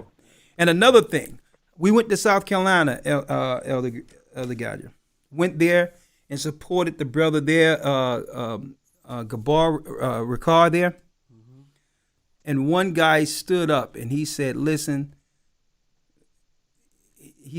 how can we? He converted a whole church under the doctrine of the Gathering of Christ Church. Right there, he said it right there. He says, listen, this whole church, I'm the minister. I've been listening to y'all. He had 31 pastors listening in the academy. And he turned his whole church over to the doctrine of the church. See, I'm saying, but that is what they were afraid of. See, these churches are not going to be able to survive on their own after the mega churches have torn the community churches apart. The only way they're going to sustain now is with the truth and aligning themselves with what's rising in doctrine. Right? Yeah, man. Because either a lot of pastors understood if they don't convert and actually begin to teach their people the truth, they're going to lose them anyway. So why not shepherd the people you know already with the doctrine of Christ? And guess what? It takes a very humble man to do that. To actually do that. That means that this man has a spirit of Christ, no pride. There's a church in Jamaica similar in Clarendon, man. Big up to the Clarendon church. Yeah. They were a Christian organization that came over to the teachings of the Getting of Christ Church. I baptized about 30 of them. Look at that. Mm-hmm. Yeah, man. So and the fervent under Deacon Dale oversees them right now. So Look at that. Yeah, man. It's growing, and it's not the first church I've seen do that. There was another one that came over as well in the 2016. Yeah. Pastor came in and just say, "Yo, Yeah. listen." And gotcha. That's not even including the pastors who are watching, who are quiet in the academy and not saying anything. Mm-hmm.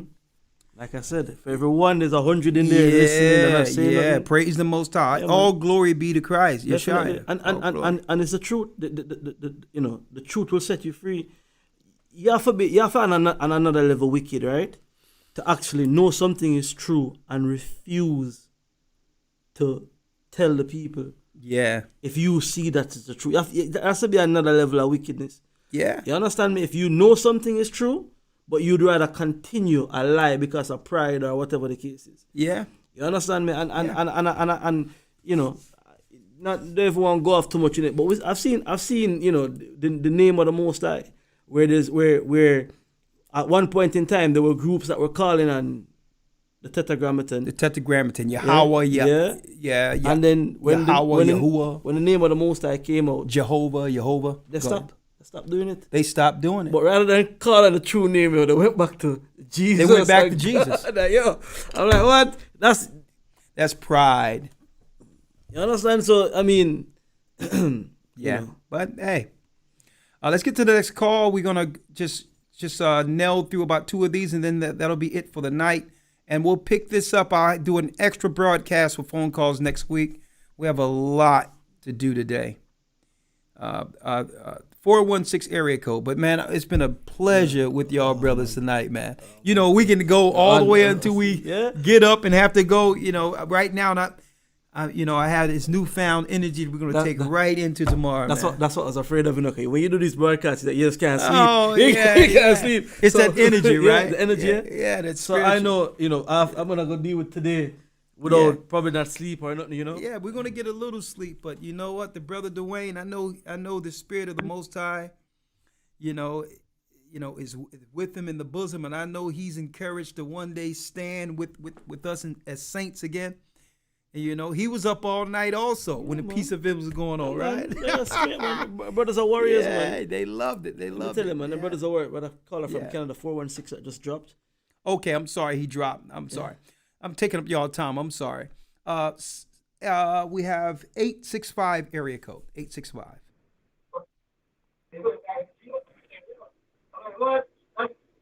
Okay, 708 area code. 708. Last call for this evening. 708. You're live. All right, now let's go to that one. Okay, that's pretty much it. Did I do 574 already? I'm not sure. 574. Were you on earlier? Shalom. Shalom, Elder. Okay, I'm sorry about that. 614 area code. I'll take one more. 614. Well, that concludes our broadcast for this evening. I have to go. I love you all. We made it here safe here in Britannica or England. And I'm here with my brothers, and we're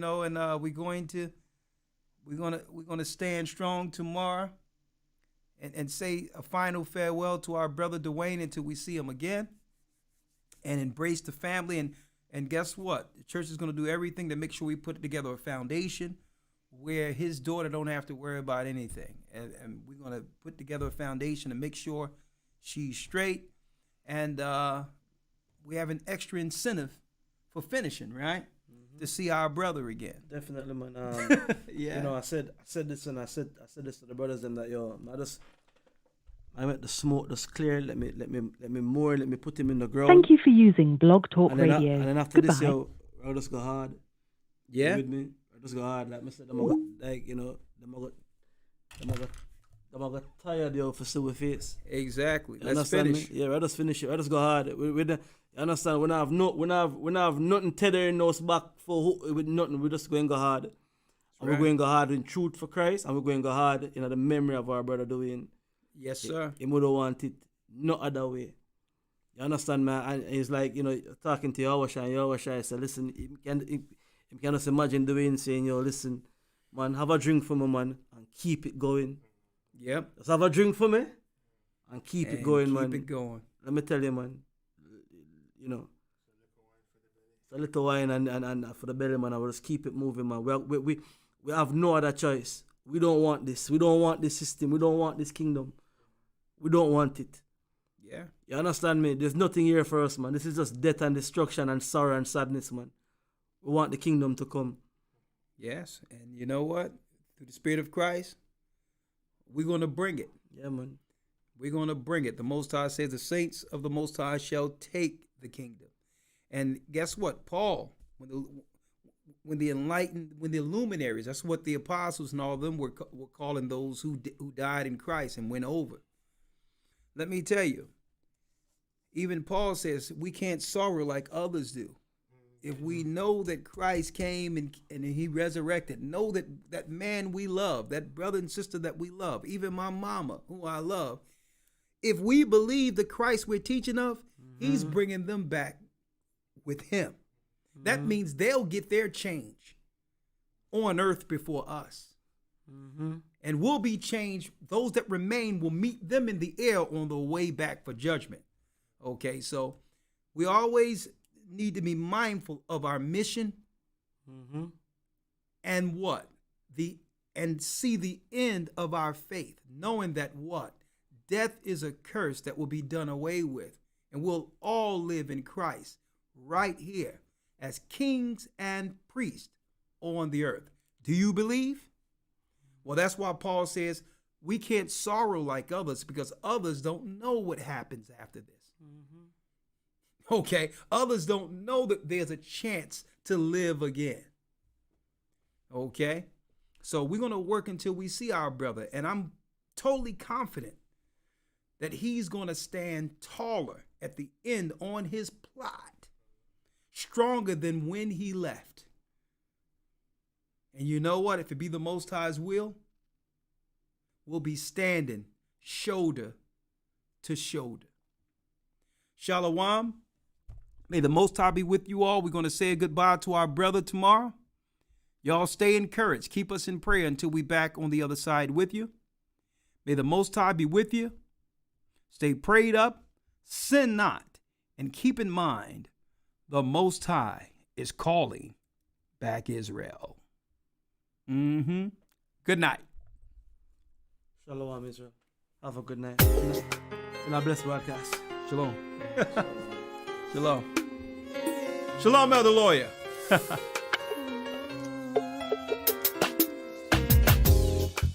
The East is where we're from. The 12 tribes of Israel. In 721 BC, the Assyrian king, he took us down, we fell. With a great escape we went through the Euphrates.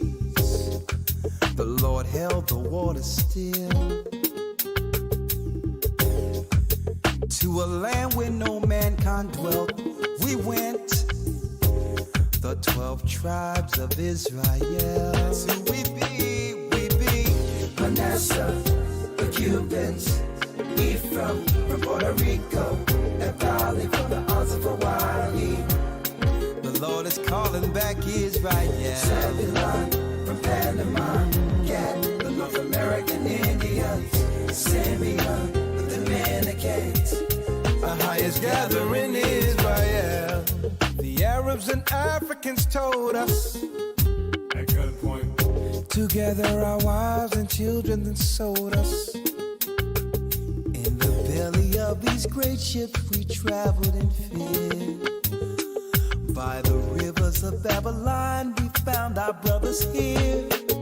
A high gatherer in Colombia.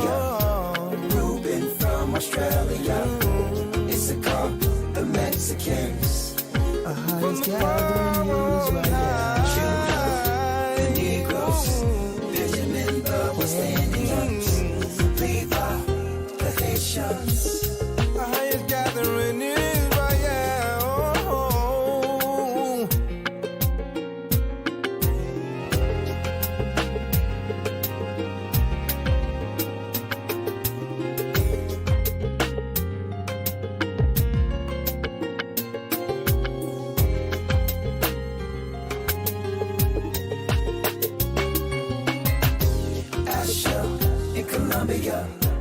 Reuben from Australia, Issachar, the Mexicans. That's who we be.